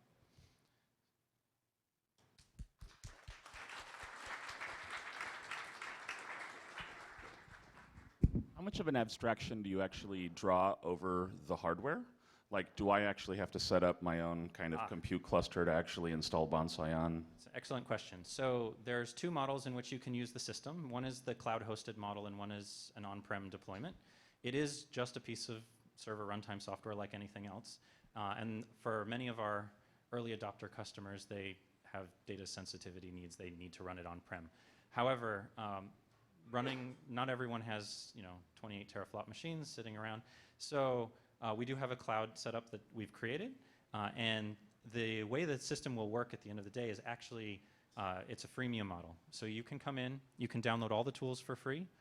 You get a free account that runs within the context of the cloud. It comes with a free allotment of compute. That allotment is very large enough to run production systems in. And we run with a GitHub-like model. So if you're willing to have your code be open and shared so that other people can make use of it, it's free. So you can just run as long as you're within the compute allotment, totally free. If you need to keep your code proprietary, then that's when you would pay, and then it's a freemium SaaS model. So it's a per developer per month charge. Very cool. Questions?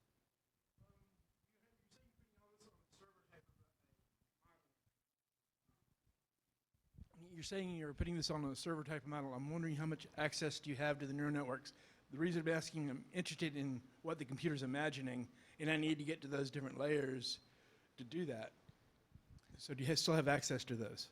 Yes, so if you are an expert user and you want to dive into the model, so some things I didn't show. If you want to tell the system more details about the specific algorithmic approach you want taken, and then you can do that. Within the context of a concept statement, you can add a uses declaration. You can specify uses deep learning, and then you can specify whatever level of detail you want about the layer topology, what you want constrained, what you want to be floating to be optimized by the server itself. So you can do that. And yes, it will save, yep. And then if you just let the system run, you can introspect. So within the tooling, I can't show you this now because it's not done yet, but within the tooling itself, for those nodes that I showed you in the concept graph, you will be able to double click into those and actually look at what got generated underneath the hood. So, yeah. Any other questions?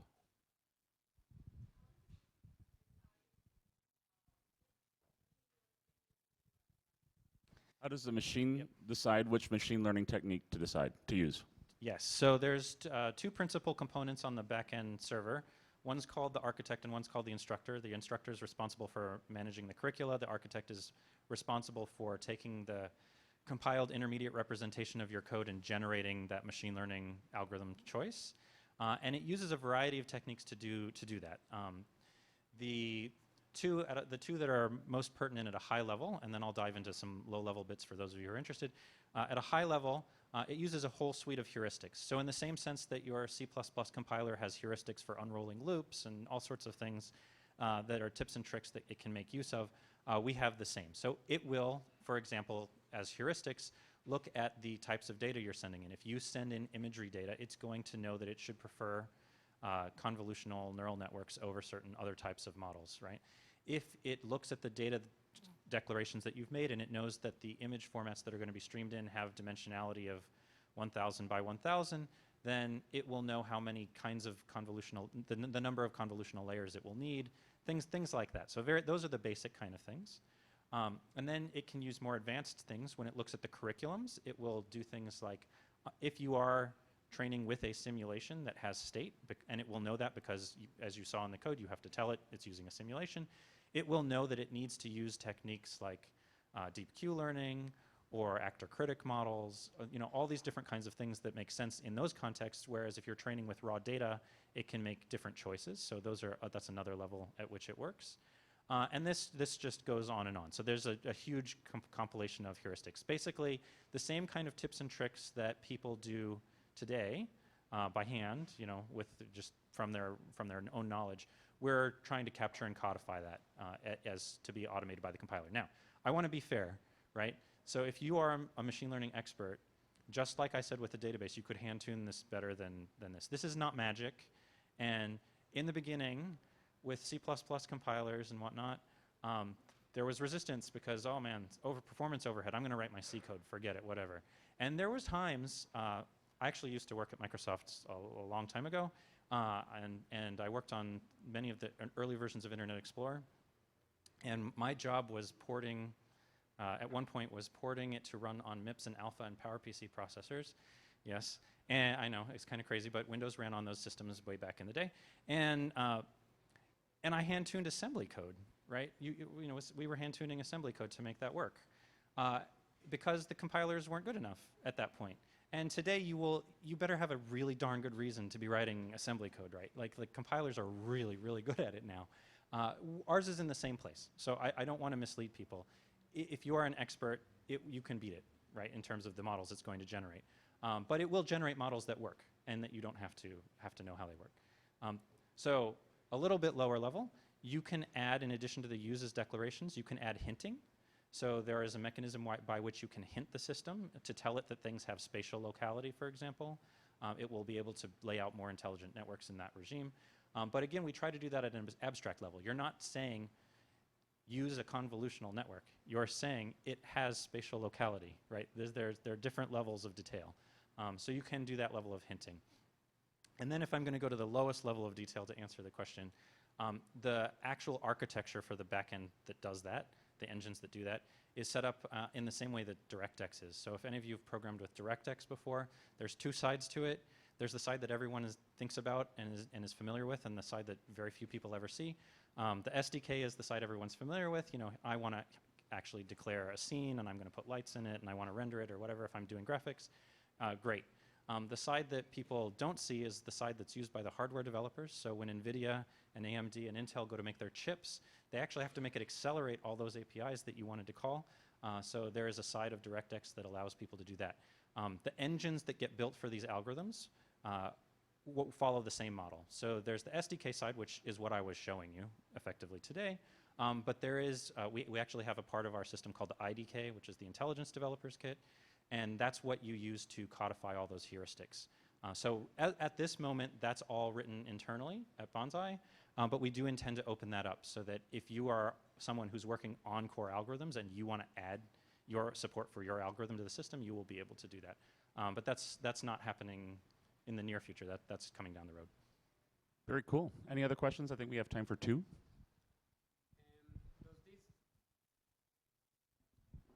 Does this system do like cross-validation and give you statistics about the accuracy of the models and allow you to choose between different models? Or Yeah, so in reality, what actually happens is the architect doesn't propose one system. The architect proposes many, many systems, and they all get trained in parallel. And you can see the results of the various systems as they're training, and so that will allow you to make choices and adapt there. But yes, the IDE, the reason we built an IDE, because it begs the question, okay, A, you made a programming language, it's kind of crazy, and you made an IDE also kind of crazy, like why not just plug into Visual Studio or something, right? And the reason is because of what you're specifically bringing up. The kinds of tooling and visualizations you need to make it easier for developers to dig into these models and get to that level of detail requires really a very different kind of tooling. Debugging does not look the same as imperative style programming debugging in this context. So yeah, so the IDE has been built out with this in mind, so you will be able to do that. The other thing that it does, and this ties both the previous question and this question together, is it takes things that it has proposed to train and it fingerprints them. So this is kind of interesting. It's basically a fancy hash function, but it takes your conceptual mental model and your Inkling code, it computes a hash on that. It takes the model that it proposed, and as it's training it, it actually keeps track of statistics on the training itself, and that gets put back into a database. So it's fingerprint of something I saw, here's what I thought I'd try, here's the results I got. And that is then used, and this is kind of weird because it's a meta problem, but it's meta learning. We have portions of the architect are written in Inkling itself, so it is bootstrapped in that sense, but it uses that data set that it's building by virtue of trying things to get smarter about what it tries. So. Whoa. Last question. Yeah, so when we open the beta, all of the documentation will be online. But yeah, absolutely there is. And we have a white paper available now. So if you go to the website and sign up, we can get you that material. So at the moment, it is closed source. However, the long-term plan is to open source it.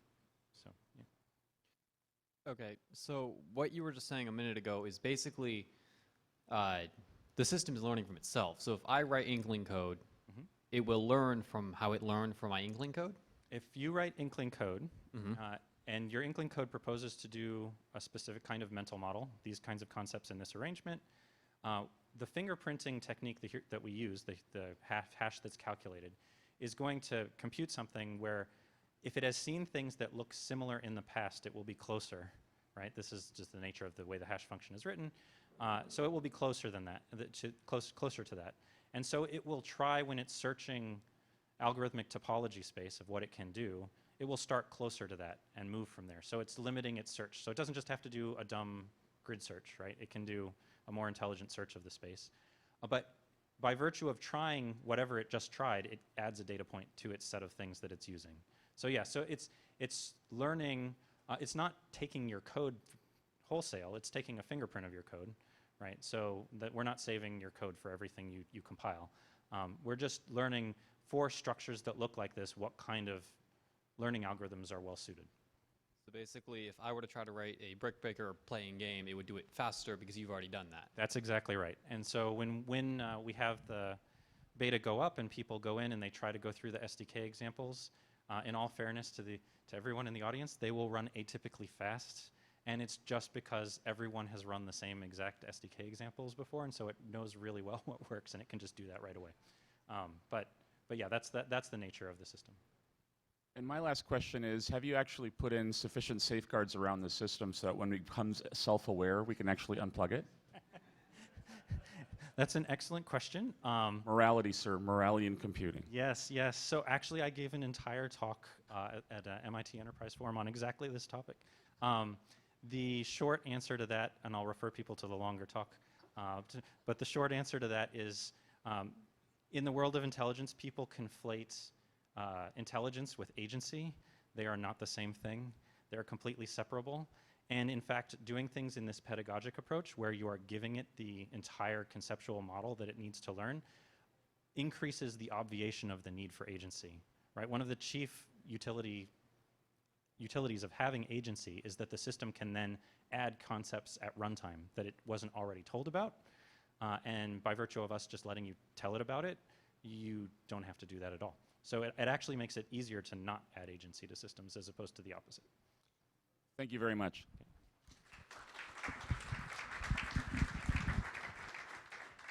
And I, for one, welcome our new AI overlords. Let's actually take a break. We have Mr. Choong Ng coming up at 3:30. In the meantime, chill, relax, unwind, and someone please get Tim a bar stool so we can sit. Thank you.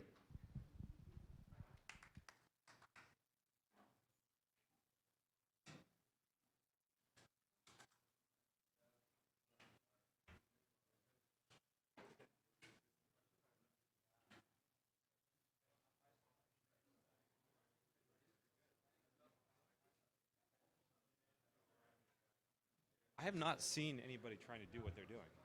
It's good. That's a good approach. It's awesome.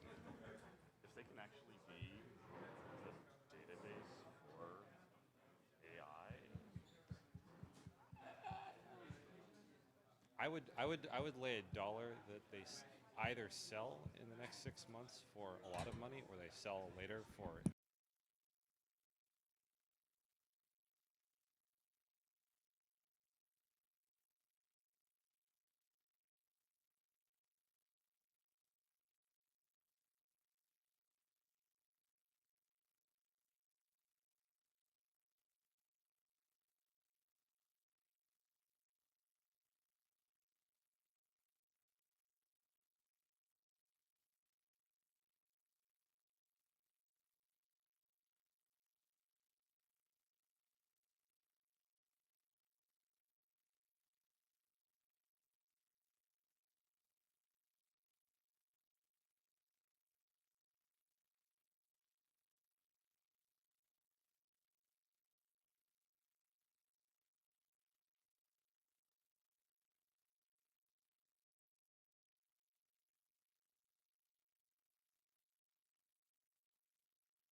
Ladies and gentlemen, the show is going to restart in about 5 minutes. Please make your way to the back to the seats again.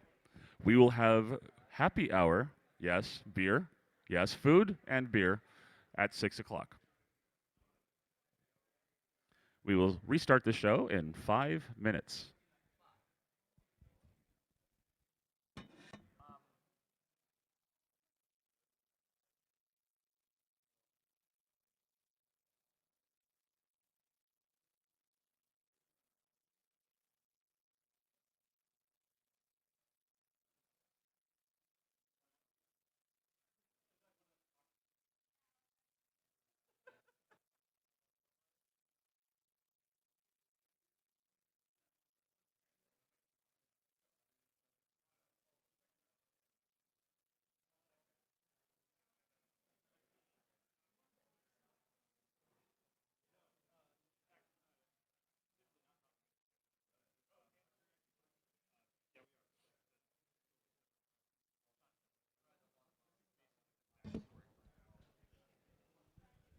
Ladies and gentlemen, we're going to be starting the talk in 2 minutes. Please come on back and have a seat.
I welcome our new overlords.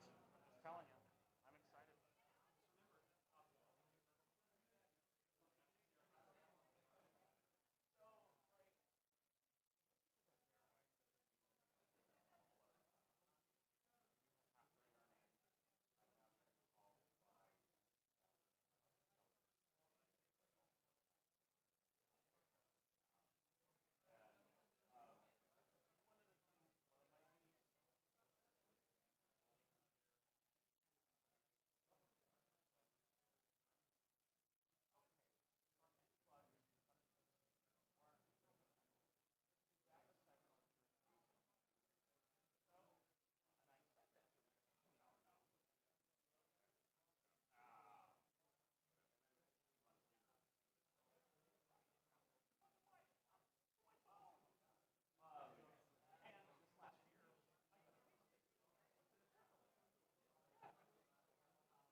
death. It goes. It's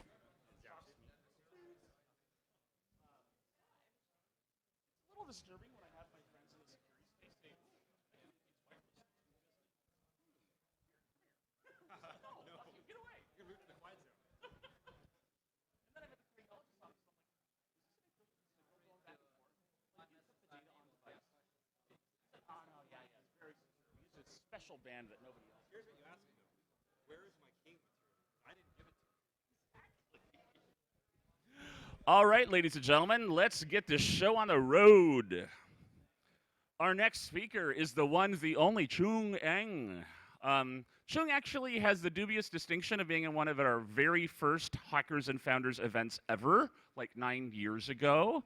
And he hates it when I throw him under the bus, but the thing that I always remember about Choong, I learned about 9 years ago, which was his team won the Capture the Flag contest 3 years in a row at Black Hat.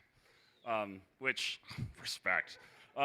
Anyway, he's now bored with security, and he's now moved on to artificial intelligence, and he is going to give us a talk on the future and state of the art in hardware for AI. Thanks.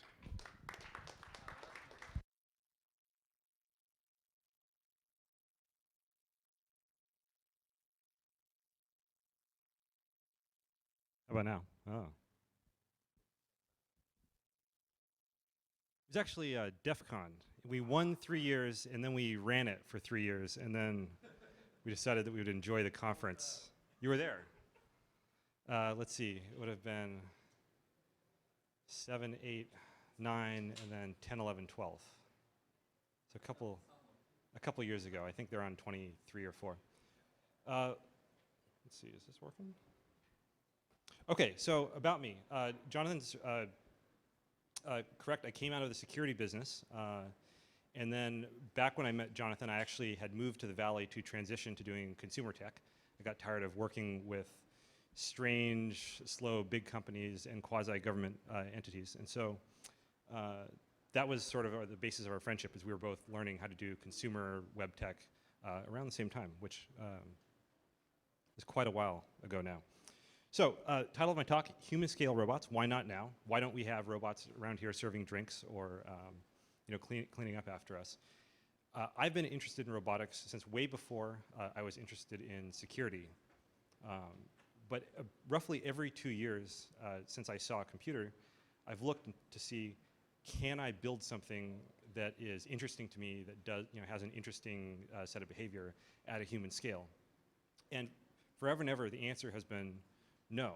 You can build a line following robot, or you can get a robot arm that's teleoperated, but nobody until very recently had shown robots that could actually interact with human scale objects, even something as simple as going and getting a beer out of the fridge, or picking up a coffee mug and putting it in the sink, folding a towel. Those are tasks that were PhD research level things that we tried and failed at in interesting ways. And you could get your PhD advancing any one of those things by just 1%. So a little background. When people think of robots, a lot of times there's the robots are coming. 2 headlines that I like from recent, one is from Forbes, one's from Financial Times, very mainstream publications. One is, it's time to really start worrying about a robot takeover, or why robots are coming for US service jobs, as if the robots are gonna show up tomorrow and we'll all be on the street. And so this is kind of what you see in public when people talk about robots. The public discourse is, they're lining up, they're coming to kill us all or take all of our jobs. That's a little different from the reality. So I talked a little bit about me. So I'm going to talk about the state of where things are, some of the interesting things that I think are happening in robotics now, and then where we go from here, and why now is actually a very interesting time in robotics and in deep learning, which is what I do for my day job. Let's talk a little bit about the current public perception. You have robots that look like, this is WALL-E. Probably everybody has seen WALL-E, great movie. Friendly, doesn't talk, but kind of a weird little mechanical device with tracks and arms, and it's made out of metal. Robot and Frank, again, this looked like it was made out of plastic, a little helper robot in an older guy's home. Who's seen this movie? Show of hands. It's actually a great movie. I enjoyed it. I recommend it. robots that look human but are sort of intrinsically amoral and actually kill people. Or the classic, almost every week you see an article about robots and they use the Terminator as the illustration, right? Big, metal, kind of clunky, hostile to people. But the reality is a little bit different. This is kind of the state of the art of robotics. You have things that restrict your consumption of paper towels. You have Roombas, which ostensibly are for cleaning, but if you look on YouTube, all you find are people's pets riding on them. You have big industrial robots. There's actually, these are interesting to look at, because this is something that people actually pay money for. This is a Tesla factory. These are KUKA, big industrial robots. But the interesting thing is if you look, they're in a cage. There's no people here. And the reason is that the robots really aren't actually aware of very much besides where they're going to weld or mount parts. If you put a person in there, there'd be a real possibility they'd just get decapitated as the thing swung around. And this is my favorite. This is a Japanese, I believe it's still a research project. They call it Hamdas. It's a big, scary arm with a knife on the end. It's for boning hams. So this is more, and again, big servos, big metal parts, big plastic housings, nothing that interacts with people. And so in the movies, you see these robots. They're typically pretty crunchy. They're metal and servos and plastic, but they interact with the people around them. Like they have some relevance to the human environment. Whereas what you see in actuality is you see things that are either at a very different scale, like a Roomba, or even a 747. If you think about that, it's kind of a big robot. It could fly itself. But they don't interact with people. So here's some interesting projects. This is actual research that people are doing. The PR2 looks a lot like some of the movie robots. If you go to YouTube, it's used for a lot of good academic projects. What we can make it do is very limited. If you Google towel folding robot, there's a great video of I think it's 10 hours of a PR2 attempting to fold a towel, right? Pretty straightforward task. Anybody here could do it in a few minutes, or a few seconds rather. But it illustrates sort of the gap between what you see and what the capability is. Google's little bubble cars. Who here has seen one of these in person? If you drive down to Mountain View, they've got a whole bunch of them running around. It's kind of neat. If you tailgate them, they actually don't really respond. But every time I live in Seattle, every time I'm down here and I'm driving through Mountain View, I'll do a couple laps until I see one and see if I can get it to respond. Boston Dynamics, everyone's probably seen videos of this thing. They actually have, who here has seen the new Boston Dynamics video? A couple of people. I'll put that up at the end. Now here's where it gets interesting. This is a research robot modeled on a starfish. This is actually a molded single piece of rubber, pneumatically actuated by some equipment that's off screen. This is an arm that is modeled on an elephant's trunk. This is done by Festo, which is a German industrial. It's able to safely and gently pick up an egg and move it around. It's not quite, it's kind of hard to see in the photo. It's not quite as free as it looks. It can't flex at any point. But the versions that they build are 3 or 4 segments, and it can definitely move around in a way that existing big industrial arms don't. And this is that same mechanism. This is actually built by Tesla as a demo for charging the car. And I talked to one of the guys who worked on this team. It looks very shiny, but it actually does require that the car sit exactly there. So again, we have an interesting mechanical contraption. It's not very functional. And apparently, Elon personally picked the silver spandex for the skin. And this is a large walking apparatus, and this is by a company here in San Francisco called Other Lab that does a lot of research. So again, powered off-screen, manually controlled. And I think this is the last example. This is Baxter. Now this one is built out of servos and hard plastic, but you'll notice this is the only photo where there's a person really up close with the robot, and there's a reason for that.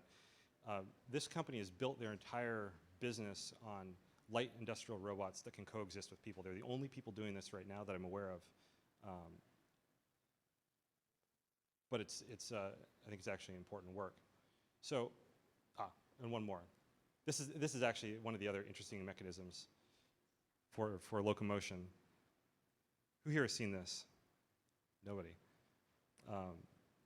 In drinks afterwards, I can talk about how it works, but it's super cool.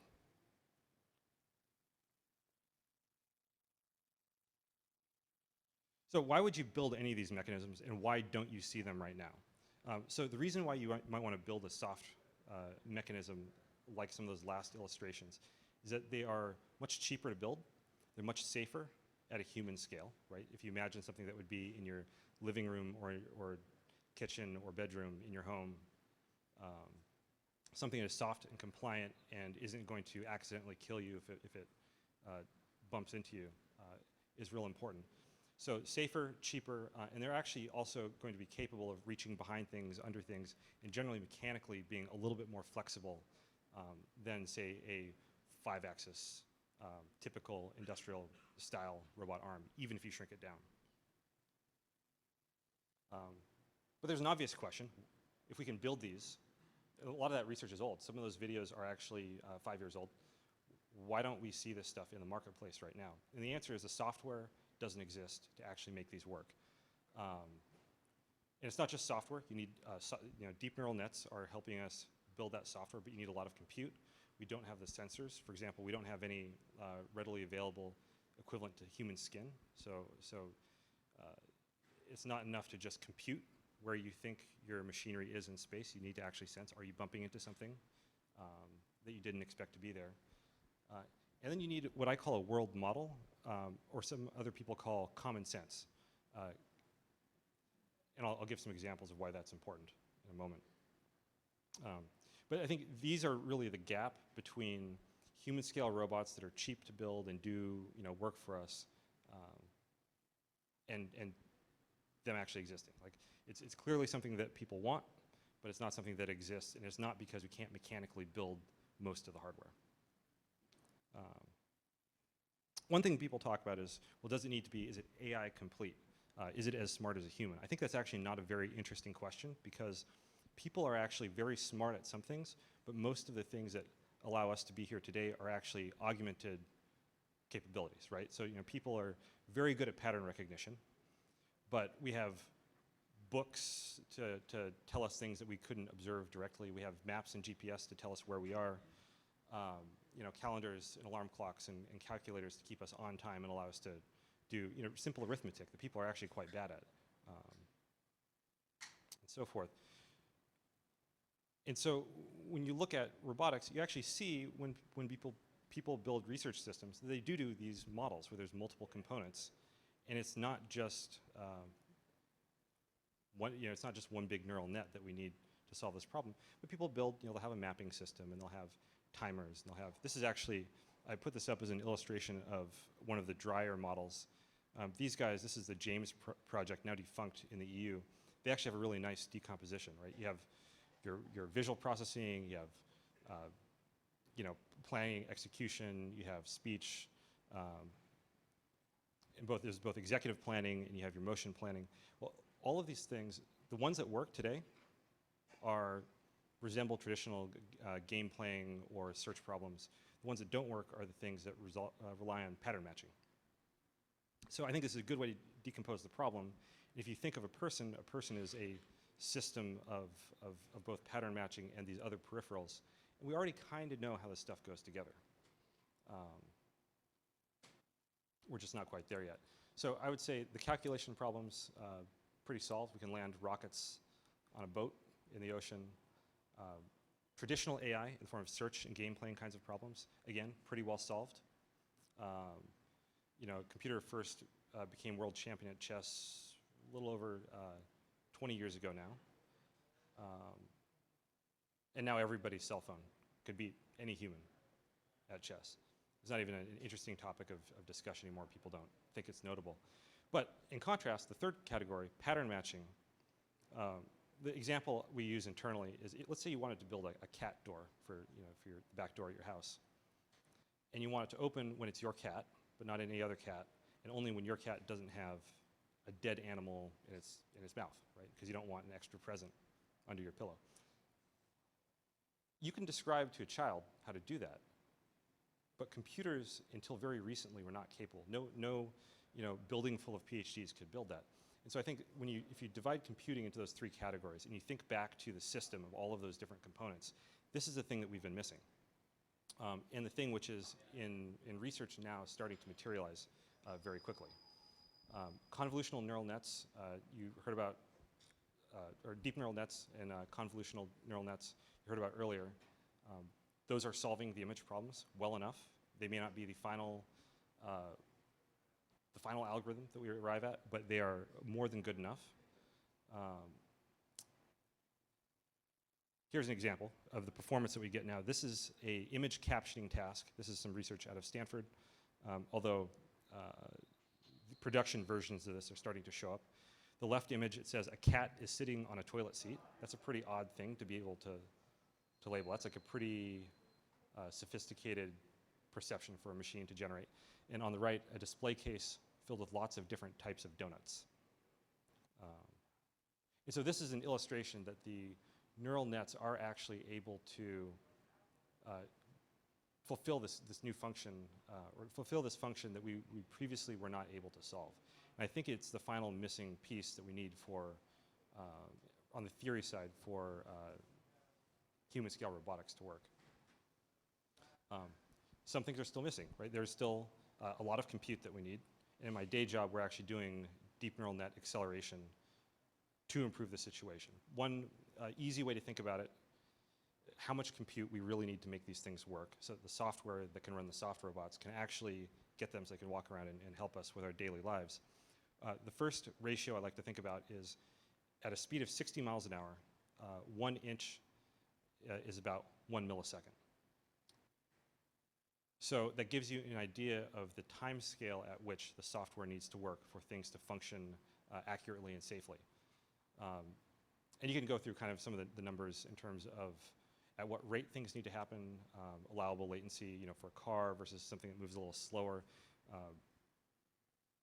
But you still end up in the same place. It's over 1 billion calculations required to even do a very simple small image classification. And so when you go to a world where you have 100 frames per second or better video used to control equipment that's in your home, you can imagine you need a whole lot of compute. You need more than we've got right now. And the cost has to be reasonable. We're also missing common sense. A couple different examples. One, if your Roomba is vacuuming your house and you have a heart attack, it would be nice if you could call it in. If you had a human in your living space when you had that kind of medical emergency, they would know to go call 911. So when you replace all the people with robots, or you replace all of the human-driven cars with robot-driven cars where the people are inside, but they're looking at Facebook and not really looking around, and there could be a house on fire next to them, they just wouldn't notice. How do you add that common sense back in? How do you have a world model that's sophisticated enough that the machine can do not just its job, but also the job that you'd expect a human to do in that place? We're a long way from there. Another example, even as you come in a little bit, that's like partially an exception, but partially inside the function. If you have a self-driving car and it sees an object on the roadway, how do you know what that object is? It could be virtually anything that a person has made or that nature has made. How do you determine, do you swerve or do you drive over it? Because that's a decision that you must make. You don't get to opt out. And a bag of cement versus a dead raccoon versus a plastic bag, they all might look kind of similar. And that requires a pretty sophisticated world model as well. For scale and how big these things get, a typical 1000 class image classifier is about 50 megabytes of weights in the neural net. OpenPsych, which is an interesting research project where the group has tried to construct a hand-built set of rules about how the world works, associations and meanings of things. Roughly 200 megabytes, and Wikipedia, if you compress it down, maybe plus or minus 10 gigabytes. So we don't quite know how to build this model, but we do know that it's going to be pretty big, and all of that storage needs to be pretty rapidly accessible. So we're not talking about hard drives, we're talking about fast flash or DRAM kinds of speeds. So detailed world model, another thing that's missing. But a lot of people are working on these things, and we're starting to see progress. So I think Those are the exciting areas to work on. We're going to see advances in deep neural nets, more compute, better algorithms. We're seeing the improvements. They will continue. And they will allow us to actually build cheaper, safer, more useful robots. And as those proliferate, we will actually, that will drive more research, and that will sort of a virtuous cycle that will bring the future close, I think much farther or much sooner than people expect. Oh, and in closing, I think one of the things that people don't expect is that the robots might not look like what we expect. These are three cool projects. The upper one is a robotic fish. There are reasons why you might not want a spinning propeller. Keeping seals on rotating parts in saltwater is kind of a maintenance problem. If you can have something that's squishy and rubber and totally sealed and never needs no lubrication or gaskets, that's pretty cool. Lower left it's actually a finger. It's a robotic finger. So the future there for prosthetics, I think, is interesting. But again, the software for doing tendon-driven things is very difficult. And the third one I think is the coolest. That's actually, they call it an origami robot. It's actually cut out of a flat sheet of material and then self-folds. But mechanically, it's a little bit tricky now, right? And again, all three of these, it's basically a software problem to make them do useful things. So software and compute. Talked about areas ripe for progress. Yeah, faster hardware, I'm working on that. Cheaper sensors, you should work on that. And the software integration, the world model, and all the tools around that. I think those are the cool things. But I think it's actually a very exciting time. Unlike 10 years ago or 20 years ago or 50 years ago when people talked about the robots, we actually are now getting into the 10 to 20 year horizon where we're going to see useful human scale functioning equipment. And I think there's a lot of work that people here could do to bring that closer. And I'll leave this video up, but questions if anybody has them. Any questions? Oh, thank you, Jonathan. Go for it. So when's your prediction for human-level AI? Oh, you had to ask that.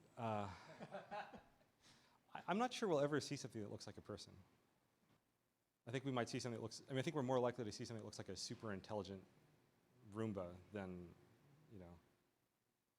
be like a dolphin. I don't know, we'll see intelligence that maybe is very capable, but doesn't act like a human unless we make it act like a human. And even if we do, it might act like a human and there'll be nothing inside. Anybody else? Well, thank you very much, sir.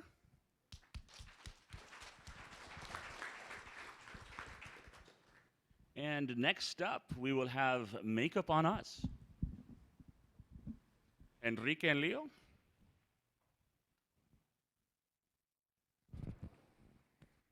Our next contestants are 6'1" and 5'10". They are tall, Hispanic, and then some.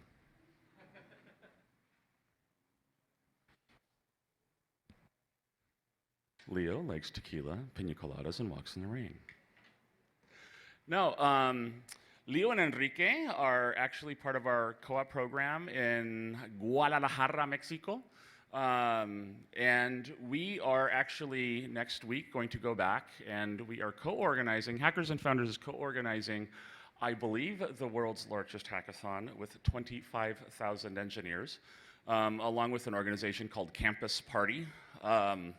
I'd never heard about it until I got invited to speak there last year, and I'm like, holy crap, there's like 5,000 people in this auditorium and they're programming and playing video games. It's like a combination of LAN party, hackathon, South by Southwest, and like DeveloperCon.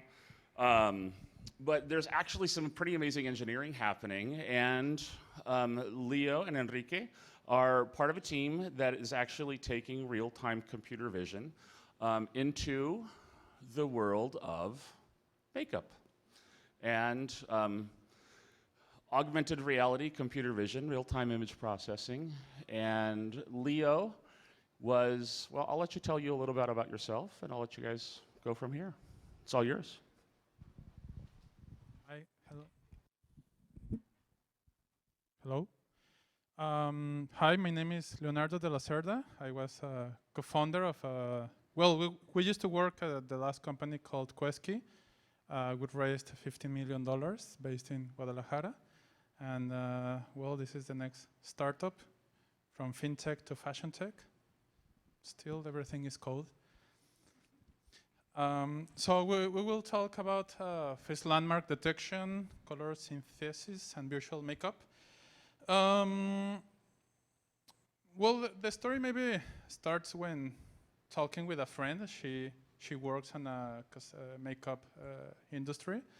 She was telling me that when a girl wants to buy makeup, it's a little bit, it's a slow process. I would like to compare it with a male problem as to buy any T-shirt. I mean, you buy it when you try it on somewhere, and if you don't try it on, you just don't buy it. But it takes around 30 seconds to try it and then remove it. And well, it's the same process for girls and males. But the thing is that with makeup, it's around 200 colors in front of you. And it takes a little bit more of time. It takes around 45 minutes to try on 5 different products. And you end up irritated, and you may end up with an infection of someone else that put makeup on their face. So there is an issue with that. Well, it's not an issue, but there should be a more convenient way to buy makeup. So right now it's low, and we would like to make it faster. And that's a problem that this friend was sharing with me. And it's still happening. Our goal is that in 5 years, there should be an industry standard where if you're going to buy makeup, there should be a virtual technology with you. So with virtual technology, you can try on 135 times more makeup in the same quantity of time. So this is a sample of our current technology.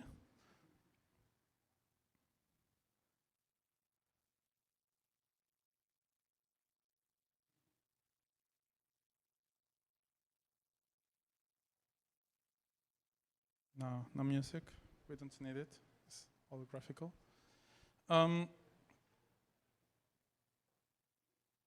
So we have created a realistic augmented reality tool so that any person can try makeup instantly. And with this tool, if you can try it on virtually and fast, it will build confidence on the client. And in the end, brands can increase their sales just because we make it easier to try it on. So as a company, there are 2 main exits. Any company can have 2 different exits. One by acquisition. And well, it happens that computer vision companies have been sold recently a lot. And on the other side, the makeup industry is huge worldwide. If we only talk about US and Latin America, we can supply a lot of stores with this virtual technology. And the best of all is that we charge the store, not the user. So we integrate the cosmetics from the store into our system, and then we allow their clients to try it. We expect to grow. I mean, any small store may have 80 stores. And if we achieve 5 sales in the first year, we will end up with $500,000 sales. And the next step, Enrique will talk about it. Hi, I'm Enrique. I'm a physicist. And I've been working with Leo for a few months now. And since this is a machine learning conference, right, so we are going to talk a little bit about the details of the machine learning algorithms. Because I guess it's interesting to know how these type of things work,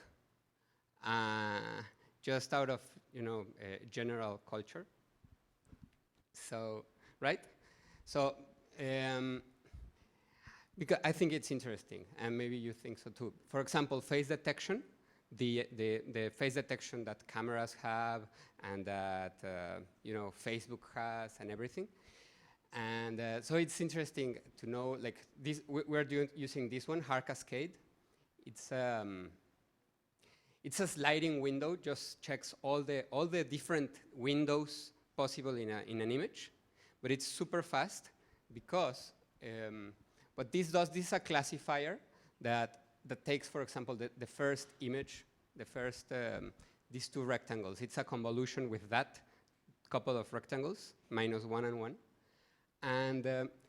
and that one was chosen, like that one, this is learned, right? Like many images with a face, many images without a face. And that one, the first one, becomes the first classifier that has a very small false negative, like a very small false negative, right? So you take away many things, and but most of those negatives are true, right? Because it has very small false negative. And so you go in this cascade of classifiers. So it's really fast, because once you're out, if you take out that window, then you go to the next window, no?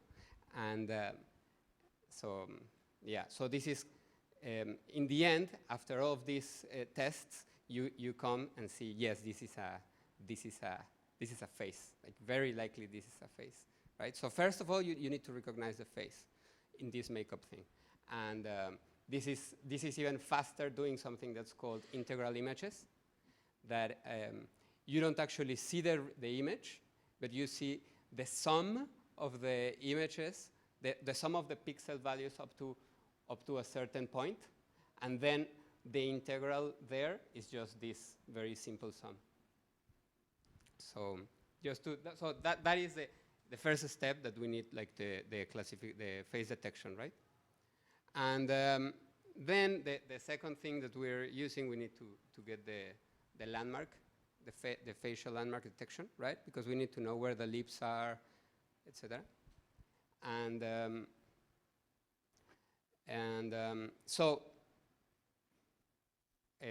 So this is done through, this is a very fast, we chose this method in particular because it's really fast as well, because we need to do it real time on video.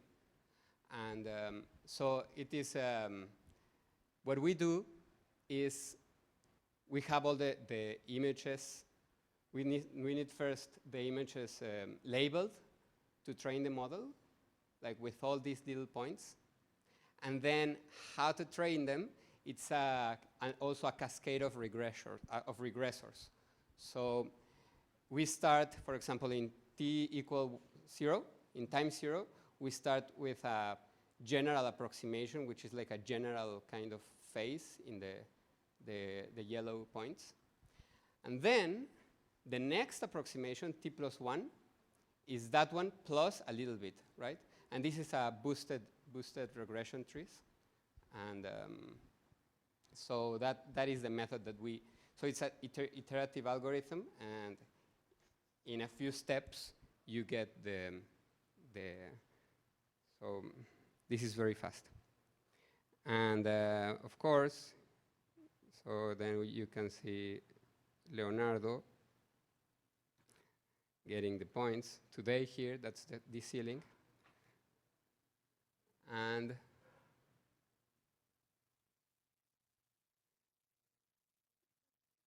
okay. Okay, enough. So that's Leo with the points. That's it. And then, do we have the next video?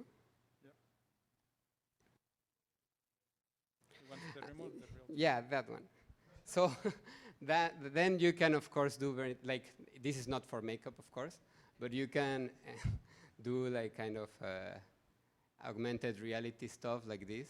And actually, we are even gonna use this like for branding stuff it's like kind of a Snapchat kind of funny thing to do. And so we're doing this. But the next thing is, like for our problem that we have makeup, the thing is about the how to reproduce the correct color, right?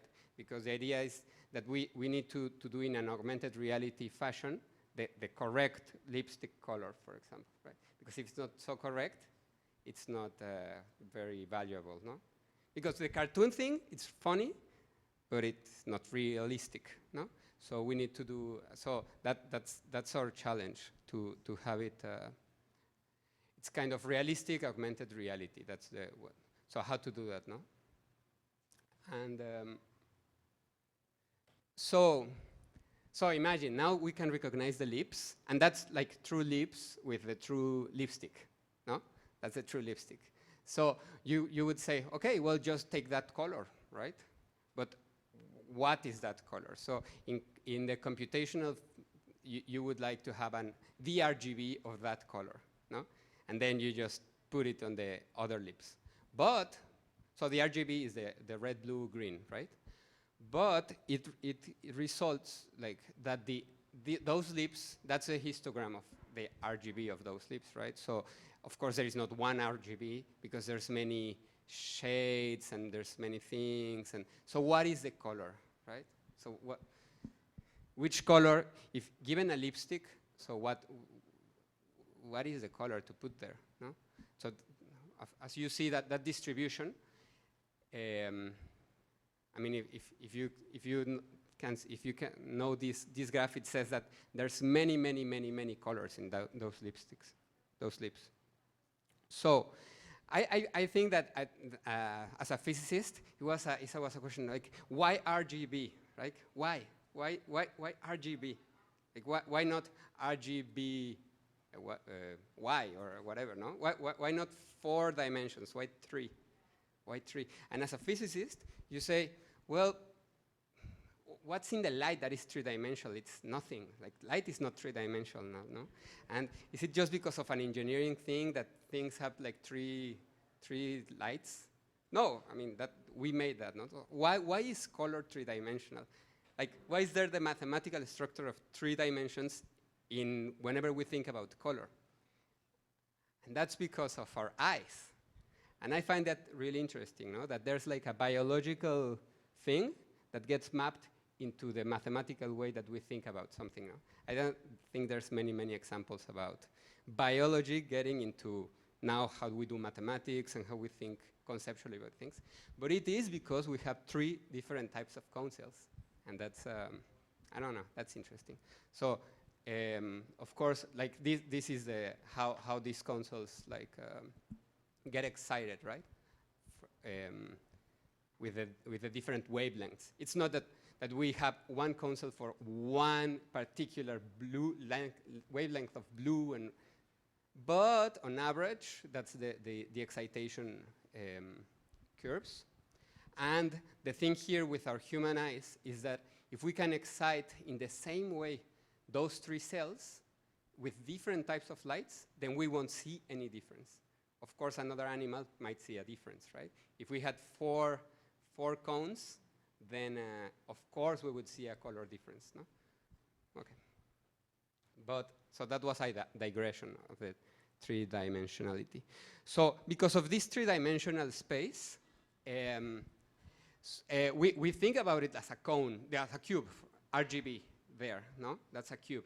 But of course there might be many different representations of a 3-dimensional space, no? For example, you might put the white is in the farthest corner of the cube, right? So you might put it on the top and then, you know, do kind of those type of transformations of the cube and get into different representations of color, right? So these are called color spaces. So what we need is a representation of the color that is more like useful, at least that is more useful to our purposes. And the one that is most useful is called YCRCB. that Y is the luminance in the grayscale, and the others are chromaticities. Those are that's how an image would look like. Like in the top, it's the real image, then it's Y, then it's CR and CB. And then the same histograms of the lips, then they become like very well distinguished, right?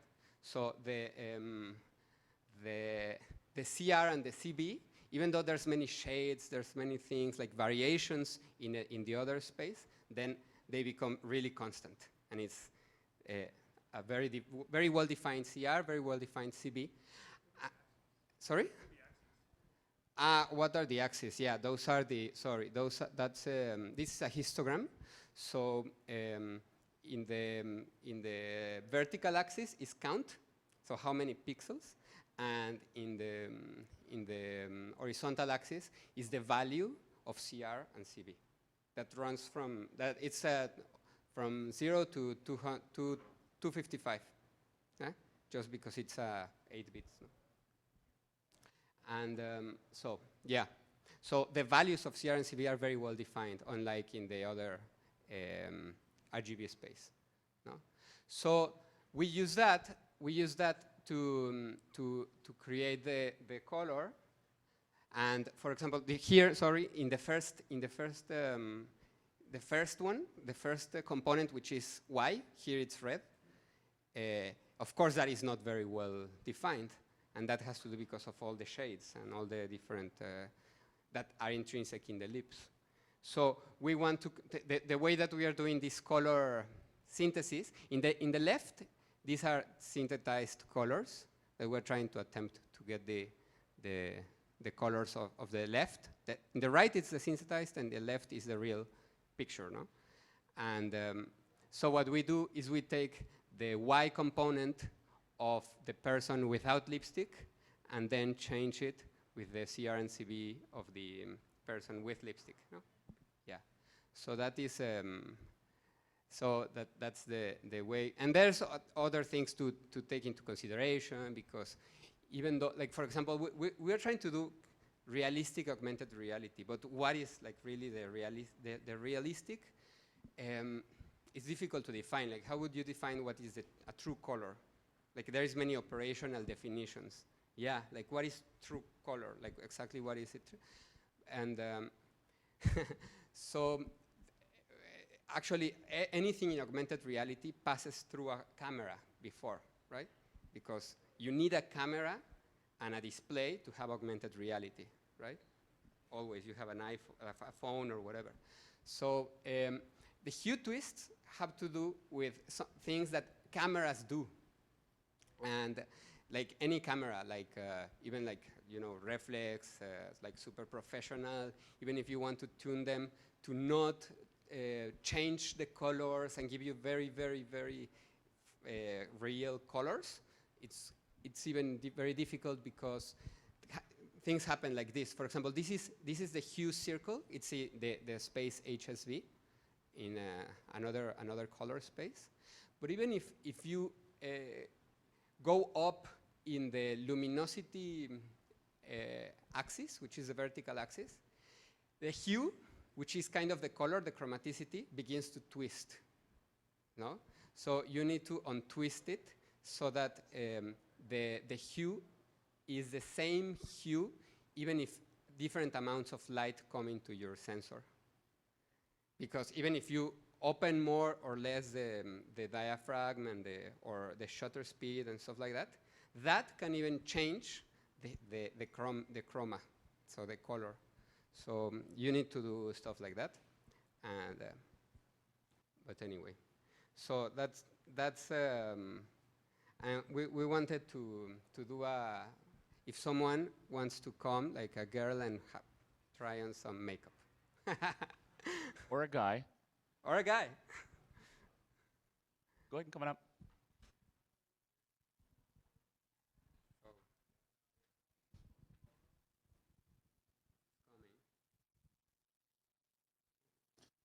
Well, now this is the landmark detection.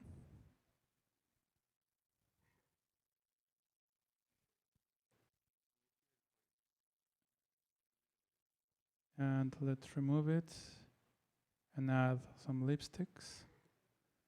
Change the color, some shadow in the eyes. You can smile. Some blush.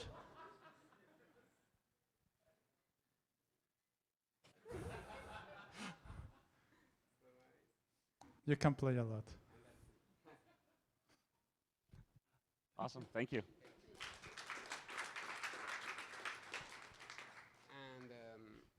And well, we have many future work. Like right now, our face recognition is flat, and we're working on doing it like three-dimensional to have more capabilities of, you know, simulating things.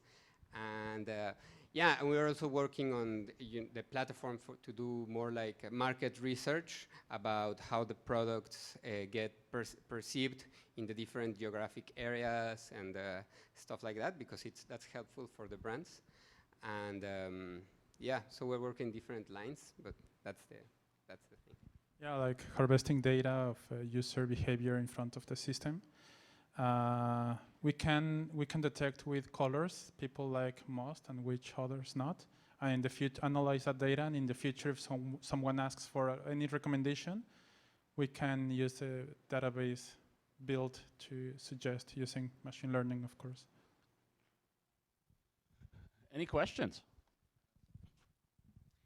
So one of the challenges when you're when you're working with customers in color is the screen calibration and color temperature of the surrounding lighting. A lot of people don't realize it, but if you look at the color that's red in one light, it's not going to look the same red in a different light. I think that's your biggest challenge for scaling down this app to consumer level, so I can take a picture of my face with a phone and be done with that. So that's why you're doing this initially only in makeup stores, right? Because of controlled lighting? Exactly, yeah. We, like right now in the makeup store, we can control all the light. I mean, we can measure the light, and we can calibrate everything there. And actually, we control the monitor, no? So that is calibrated. And so we control the camera. So we have the camera. We control the. Well, we don't control, but we can measure the light, and we control the monitor. So all the, and then that makes it easier. In the case of, for example, because we want to have, we would like to have as much of realism, but in the web, no, which is a little bit harder. But because we don't control the hardware of the camera, nor the monitor, nor the light. But we're working on helping the user to calibrate it online, and yeah, that's the, yeah. Sorry? The skin tone. Yeah, what about skin tones?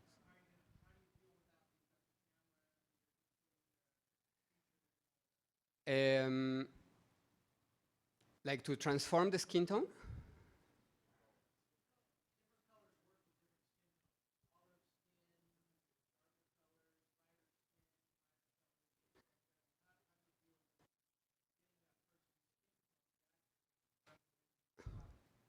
Yeah, it has to do with having a good camera, that kind of, and a calibrated monitor. I mean, that gets the skin.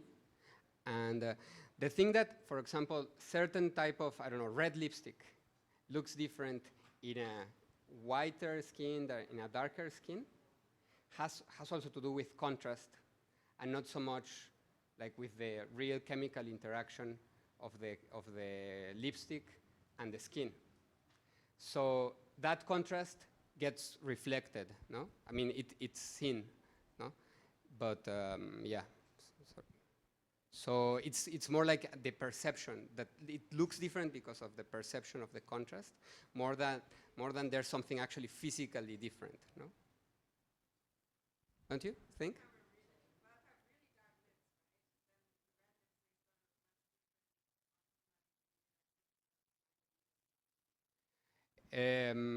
Yeah, it depends on the lipstick. If it's a little bit transparent, yes.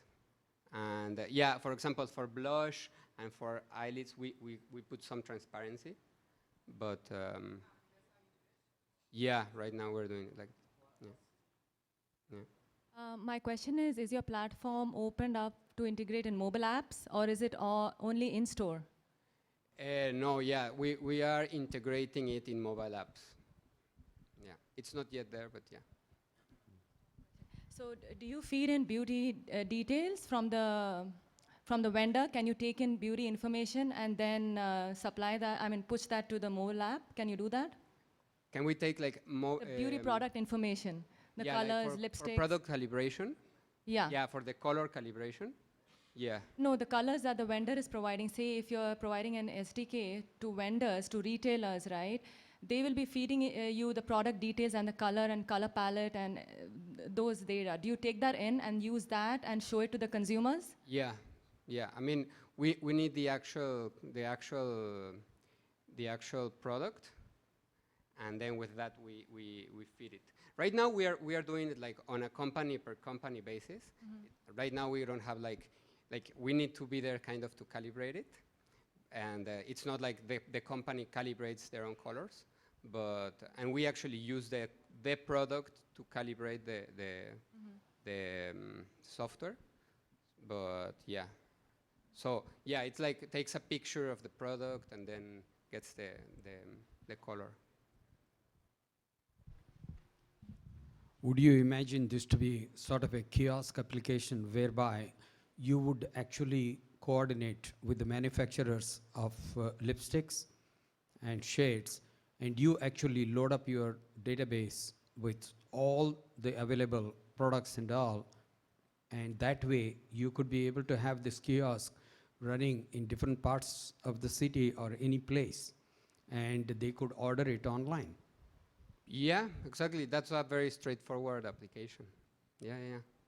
When you did random tests in a mall, how many email addresses did you get from people signing up in 2 hours? Like 95% of the people that try the application left their email address. Yeah. One step that I would like to add is that for any product, we need to have it physically to analyze the properties of it: transparency, color, texture, to integrate it. Yeah, so to integrate the data.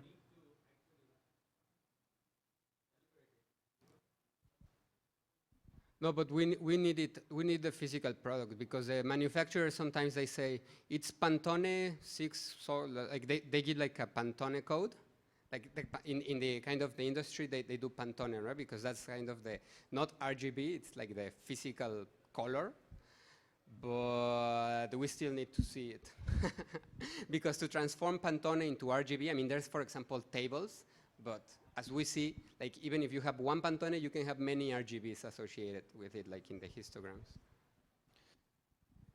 So is this a currently like market-ready product, or are you in beta or something?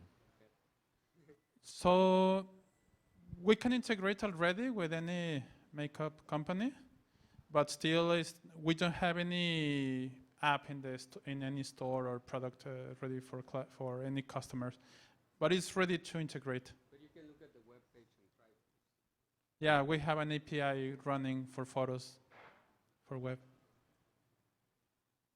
Hi, I have a user experience question. Are you willing to eat your own dog food and wear makeup? Sure. Okay.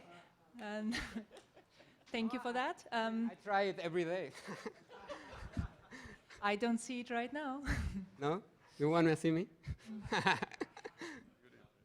No, every day, of course. My next I'm question my own is, subject. have you heard of the app FaceU? App FaceU? Yes. That one in particular, no. What they do, one of the best selfies I had in my life was using FaceU and the Halloween makeup application. Okay. So it's very, very pretty.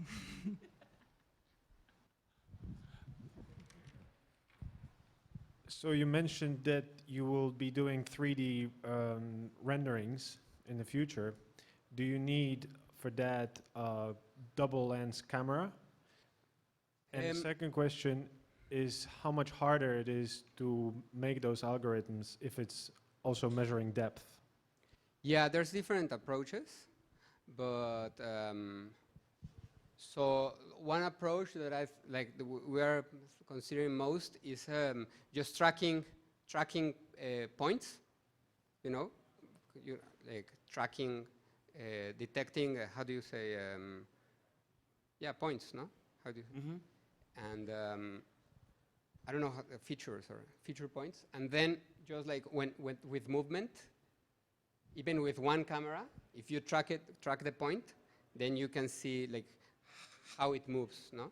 And that can allow for a model of. If we had like controlled illumination, then also with shadows, no?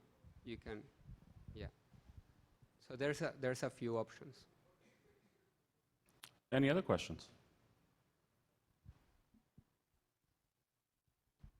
Yeah. What about the variability between the skin chemistry and the color? Because not everybody has the same makeup, may not work at the same way with everyone. So how do you factor that in?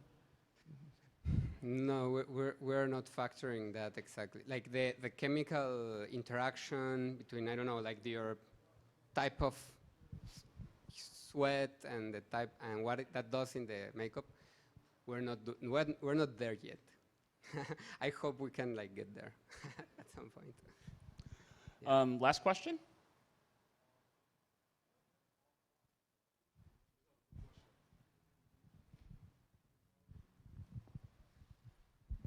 Is the library mostly a custom written library from scratch, or do you guys leverage stuff like OpenCV? Yeah, we're both. Like we're using open source libraries, such as like different, not like a Boost and OpenCV and OpenGL for the the real time rendering, and we're like doing our own research and transforming those algorithms. Yeah. So it's kind of a mixture. Yeah. Thank you guys very much. Thank you.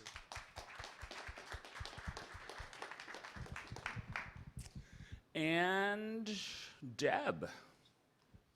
Mr. Ray.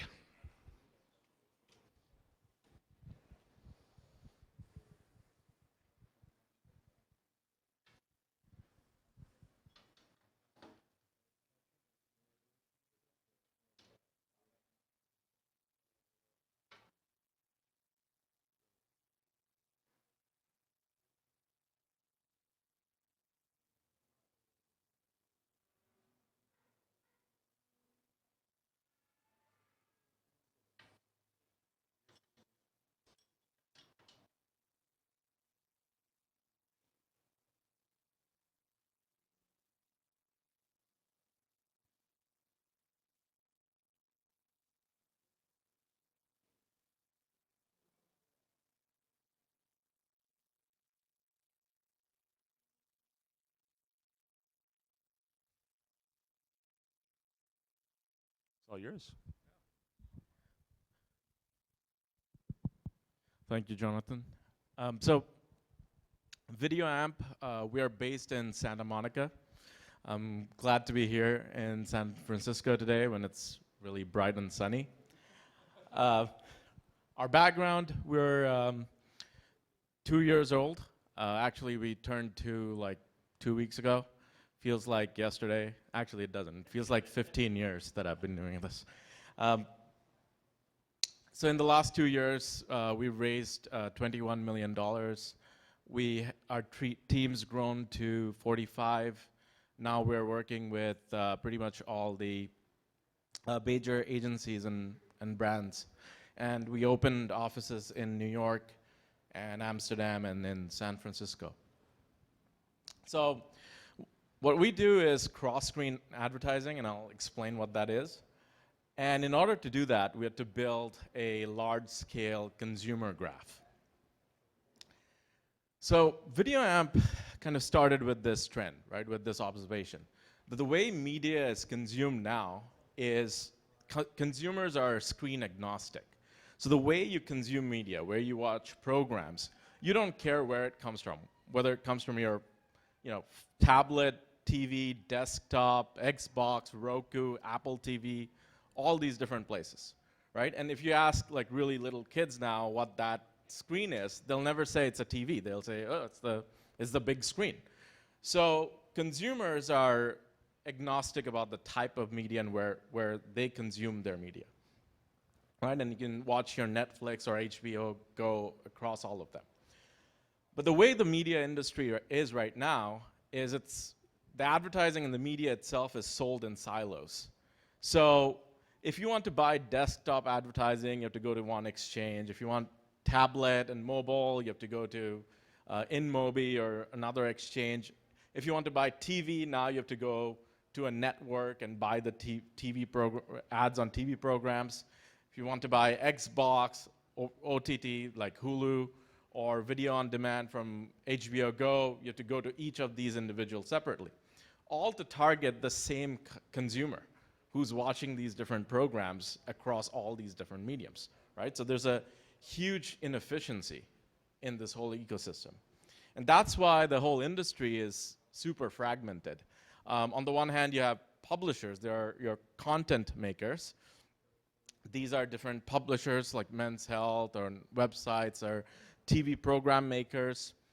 You have exchanges that sell the TV inventory, like OpenX or LiveRail, which sells some of Facebook's inventory, Google's DoubleClick ad exchange. On the other hand, you have the demand-side players, demand-side platforms like MediaMath or Rocket Fuel who give you access to this inventory. Then there are like data management platforms that bring in consumer data from multiple different sources. And finally, you have advertisers that have to go through all these layers just to get to the consumers and to the actual consumers who are watching the content. So our goal is to enable advertisers and content owners to transact seamlessly across all media types, right? So we have one platform where advertisers can come in and try to reach the same audience, same consumer, through multiple different platforms. We provide that convenience. And in order to do that, we had to build this graph that connects all of a consumer's devices together. So what that allows us to do is it allows us to do frequency capping across all these different media types. So by that I mean you don't want to see the same ad over and over on your TV, or if you switch to a site, you see the same ad again. And if you do like the ad, we want to extend it from TV to your mobile phone, or you see a follow-up of that ad on your tablet and so on. It also allows other applications like competitive conquesting. By that I mean, if we have video content recognition technology on some of the smart TVs, and you can use one of the computer vision programs to detect that there's an ad with orange hair, and then you can run a Hillary campaign on that same person's mobile phone or tablet, right? But doing all this is, in order to do this, we had to build a consumer graph, because the first thing we want to know is that same consumer is using all these devices. So on the phone, there's the IDFA from Apple phones. Then that same user could be using Safari, so you tie the two IDs together. Then you can use location data to figure out that they're on Firefox. Same computer runs on Chrome, and then login data to figure out this is the other computer for work, right? The challenges are more to do with scale, and it's a kind of a massive scale problem, because every day we ingest data from about 1.5 billion unique cookie IDs and different device IDs. This leads to about 150 million plus nodes. These nodes are individual consumers, right? Because this is really the scale of the internet. All the people who are on different websites or on their phones, they're watching these ads, and we can push ads in front of them every single day, right? So we have to build sort of like a web scale consumer graph. And then we collect behavioral data from each of these IDs, and that amounts to terabytes of data every day. And not just that, if you're familiar with the way ad impressions are bought, so for digital inventory, every ad is bought on a per impression level. So it's a very simple 12-step process where you have a user goes to a website, the website broadcasts that to an ad exchange that here's a user, there's an impression available. If you have a seat on the exchange like we do, you can submit a bid request. In order to do that, you get the user's information and which website they're on, run it in your decision engine, and then look up a user data storage. And if you do decide to bid on that impression, you have to transmit a bid price. That can decide to get cleared or not. If you win it, then you fire a tag that pulls the ad from an ad server, which is finally displayed. And all of this has to happen in less than 100 milliseconds, right? So, if you're sitting there and your website's taking some time to load, this is probably why. Because it's not just one. Usually nowadays on websites, there's hundreds of ad slots. Some of them are hidden. And this is the auction that's running in the background, which is why, just give it a little time. And on our side, because all this has to clear in 100 milliseconds, we have about 20 milliseconds to make these decisions. So all of this creates some pretty hairy problems from the engineering point of view. So that's why we had to rely on some state-of-the-art architecture to solve this. So from the very beginning, our entire data stack is built on Apache Spark. So it's a project that came out of AMP Lab at Berkeley. The key innovation there is that it relies on a resilient distributed data set. So it's a logical collection of data partitioned across machines on a giant cluster of machines. And the other interesting thing here is you can use pretty commodity hardware, and especially with memory and RAM becoming more and more commodity, all you need is a bunch of machines strung together in a cluster and utilize the memory and do all the computations within memory. That makes it really fast. So in our particular stack, we run it on top of HDFS, files stored in Parquet.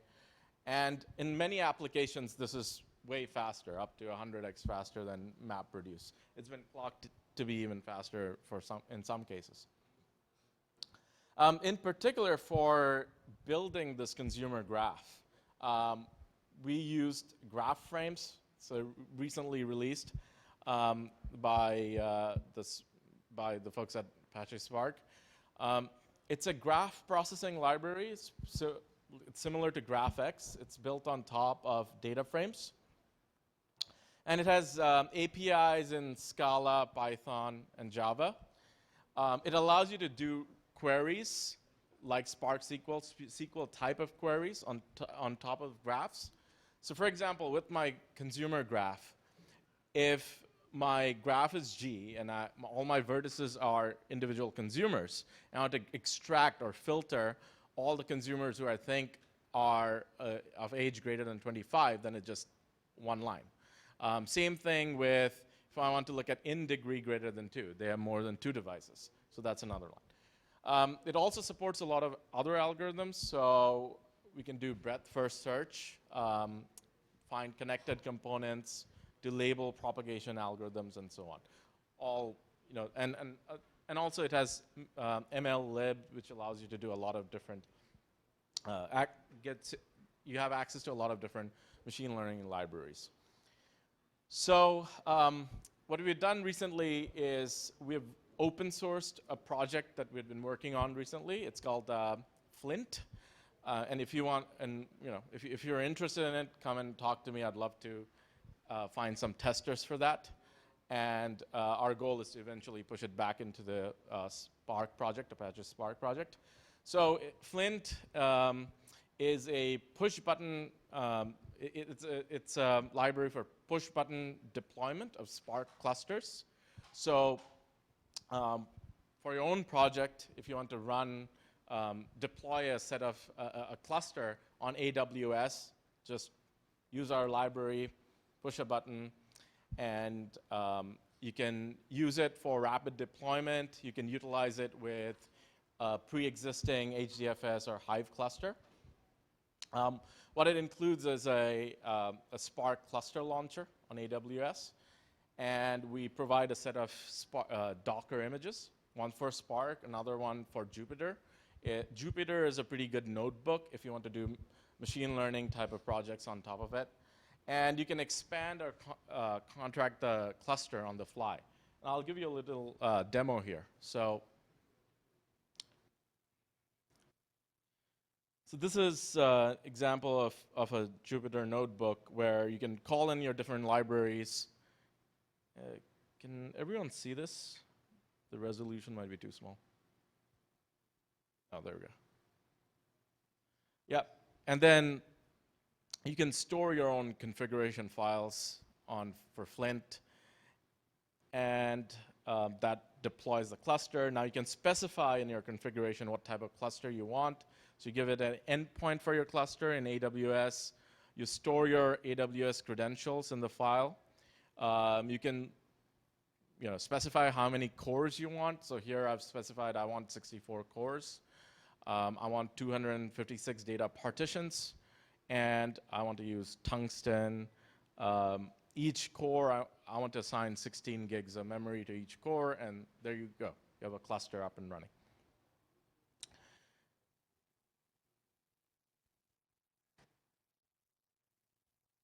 Okay, so that's Flint. We're ready to open source it, so feel free to try it out. So going back to our data collection, right? So we're getting data or obtaining data from as many devices as we can, really. So on desktop, because we're sitting on exchanges, we see all bid requests that are coming in. That amounts to 100,000 queries per second from about, we have about 1 billion cookies there, cookie IDs.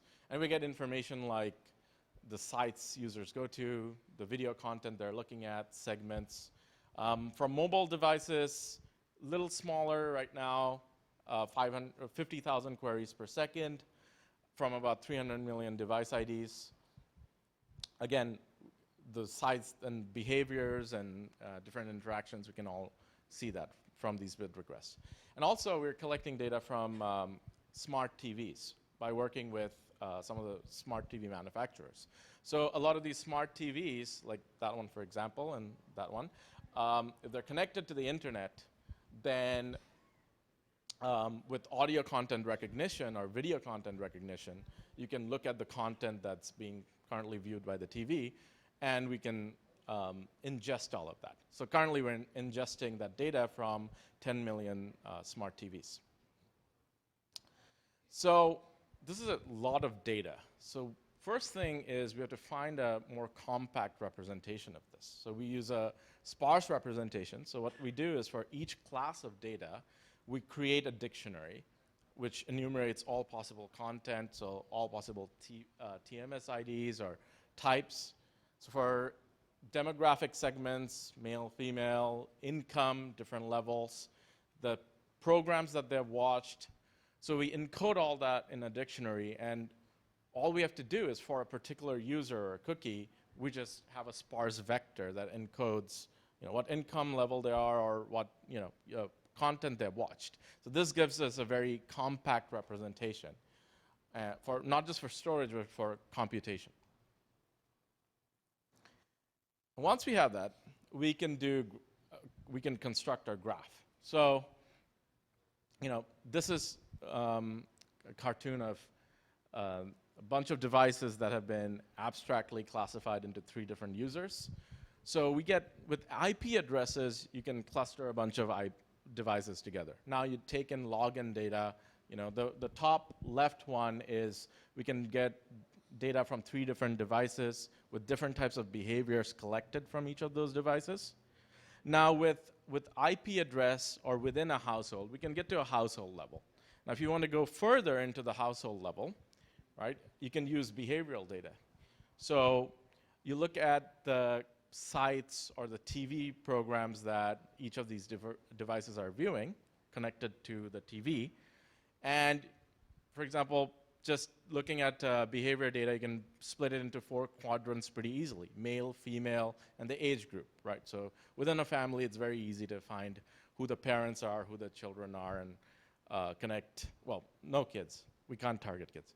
But who the adults are, who, the gender division there, and create assign these devices to those individual users.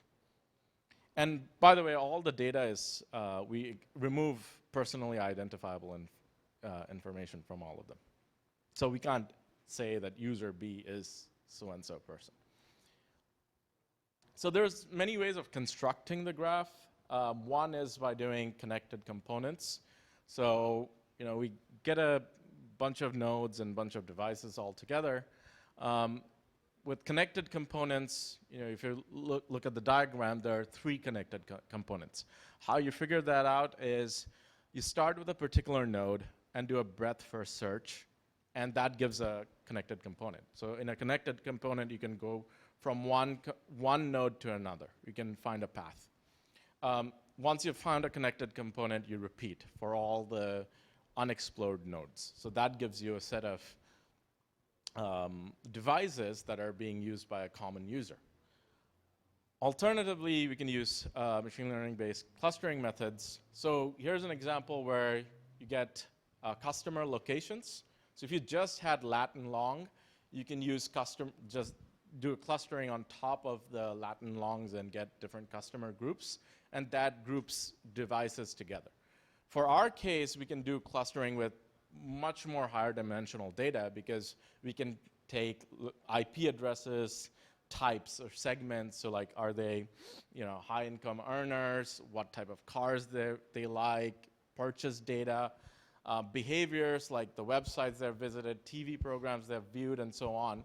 So we do clustering in a very high dimensional space made feasible because we use sparse vectors.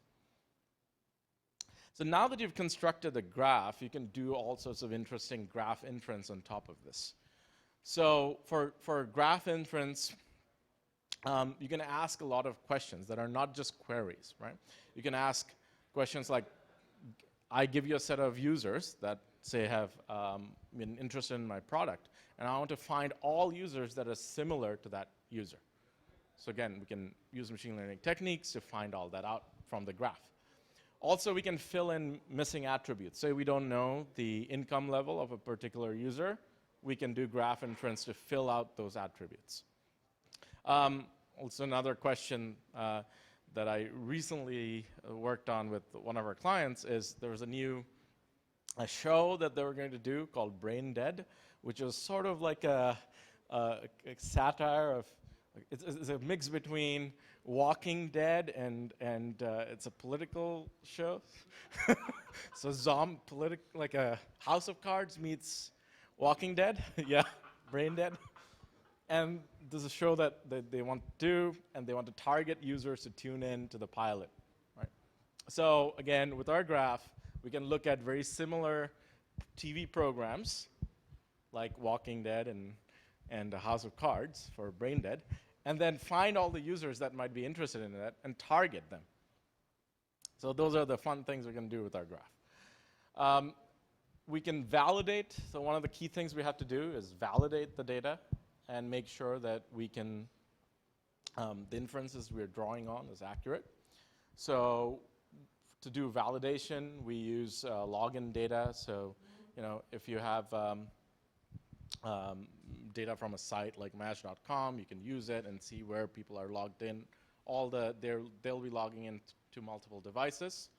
And we use the validation data for learning different parameters for our machine learning algorithms.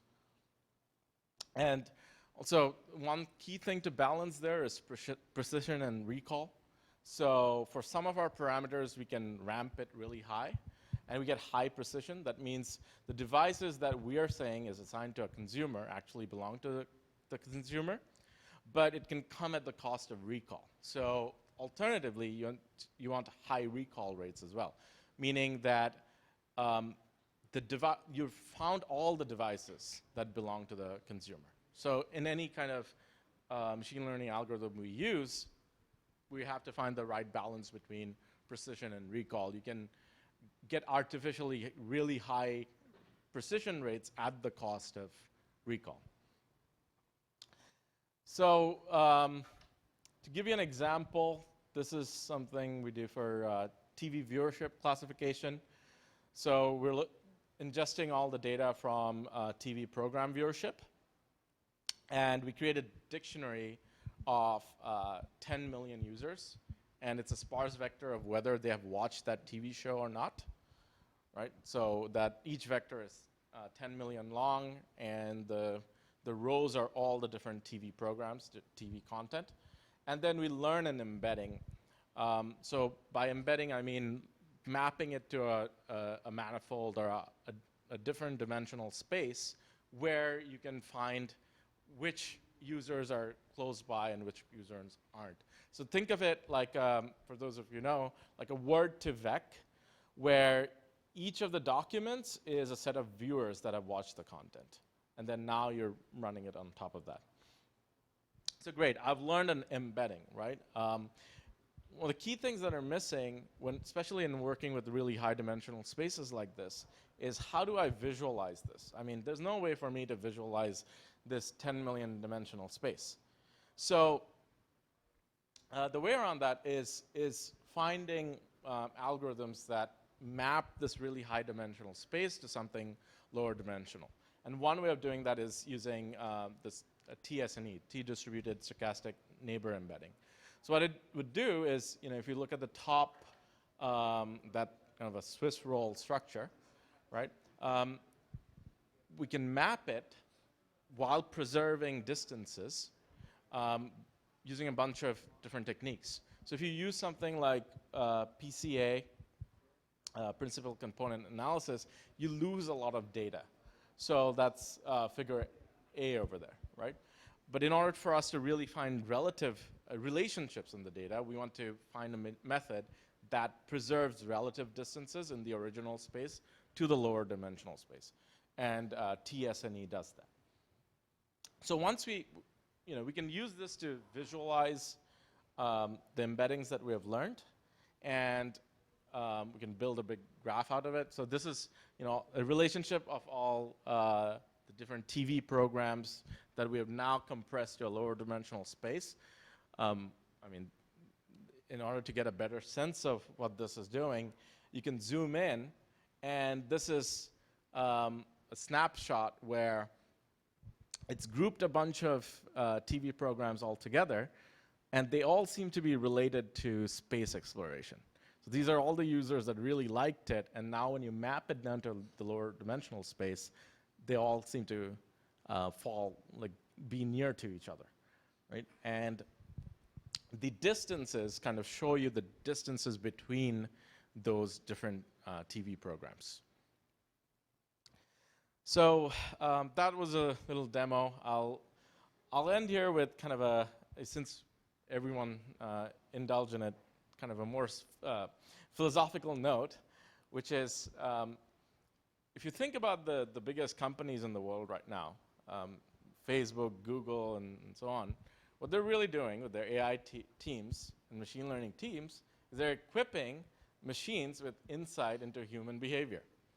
And I just showed you a bunch of different techniques that we can have, and as the machines get smarter, and it has way more data than I can ever access, these machines have better insight into what you like, what you don't like, who's similar to whom, and what we're building essentially is intelligence, where one day these robots know more about behavior than we do.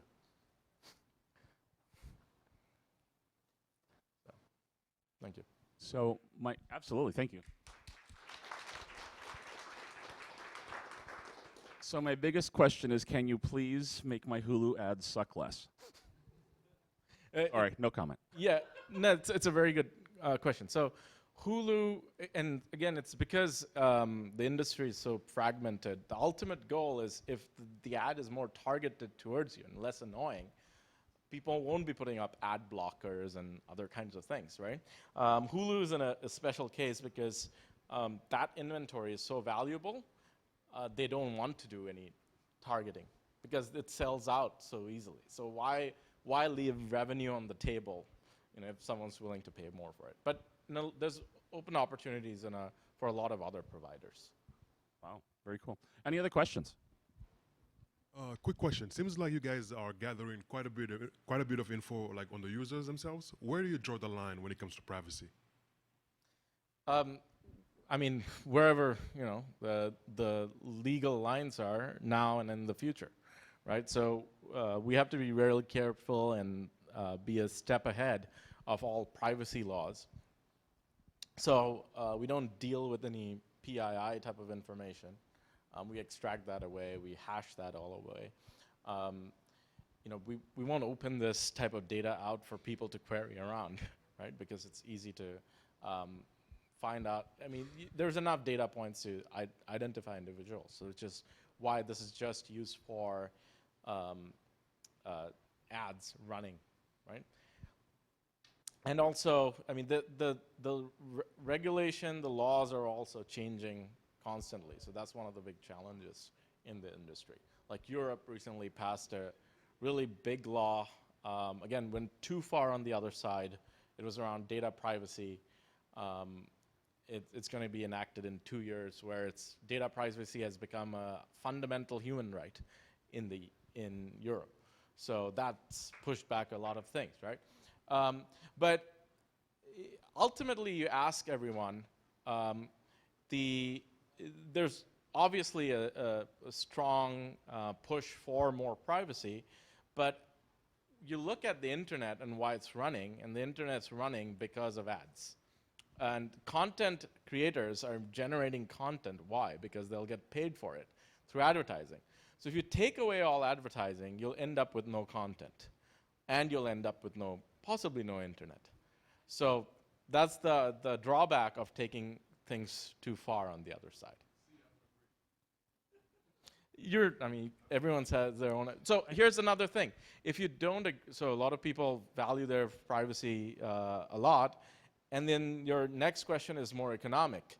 How much are you willing to pay for this then? How much are you willing to pay for Google? Do you want to pay $2,000 a month? If that's your case, then, I mean, companies might be offering those trade-offs to consumers. I think we could have a very, very, very long conversation about privacy. I would love to talk more about AI and machine learning, though. Given the fact that even though you are not storing the PII, are there can you comment on your security stack? What kind of security do you have?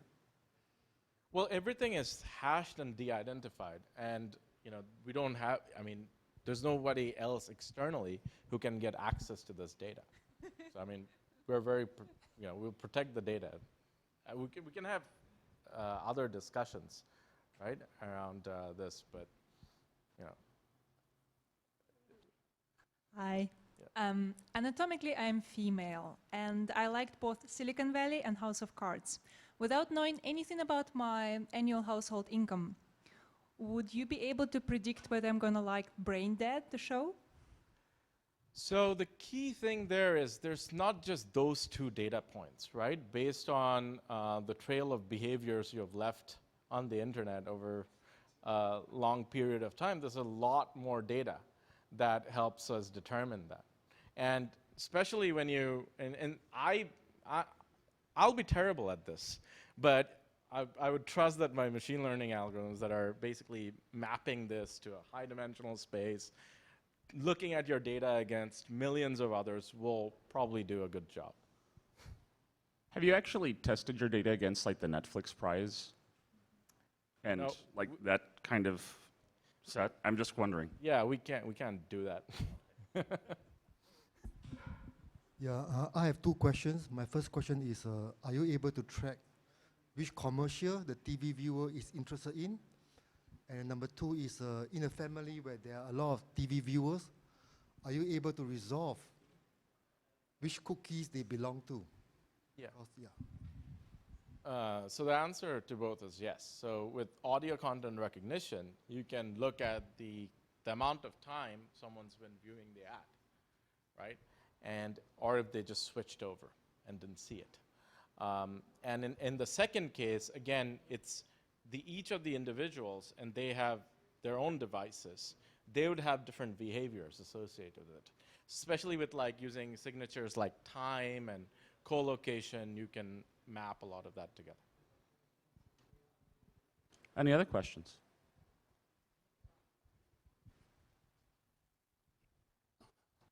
Get my exercise. So my question is, with the machine learning, is about data set cleanliness, because I've been involved with online going all the way back to AltaVista and LookSmart, and even the ANA has reported recently that anywhere from 30 to 80%, even some channels have 100% erroneous data, or is what most people would call bots, fraudulent data, erroneous placements. So unlike other data sets such as Wall Street, weather, or anywhere else, there's a real problem with, is what you're actually analyzing, predicting, calculating, is it real? Yeah, how do you compensate or deal with that? Yeah, it's a very good question. One of the reasons why we built all this machine learning behind it. You're right when there's a lot of erroneous data sets. I've seen it so many times where that same person is classified to be someone with more than $150,000 in income, yet they also earn less than $30,000, according to another data set. So the data cleanliness is a big challenge. And one of the ways of handling that is looking at data from multiple different sources. And you use a probabilistic model that assigns different weights to these different data sources over time. And also the graph inference helps you there, right? You fill in different attributes.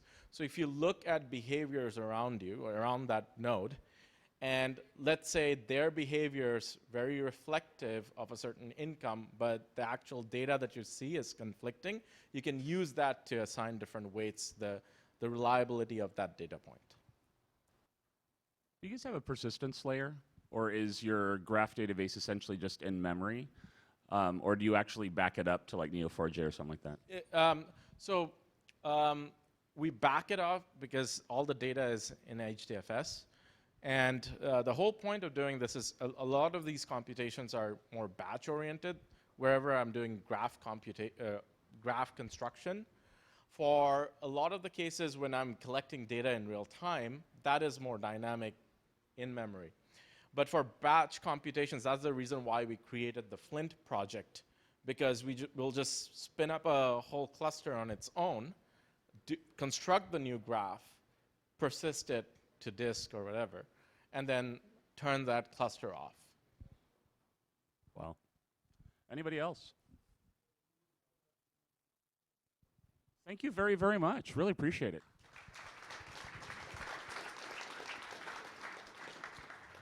So I have good news and I have bad news. The good news is I really enjoyed myself. And we are actually done a bit early. The bad news is I don't think the beer's going to be here for like another 35 minutes. So you guys I could do a little soft shoe. Or perhaps we could just hang around a network, but there will be food and drinks in about half an hour, 45 minutes. And in the meantime, thank you guys very much for coming. Hope you enjoyed it.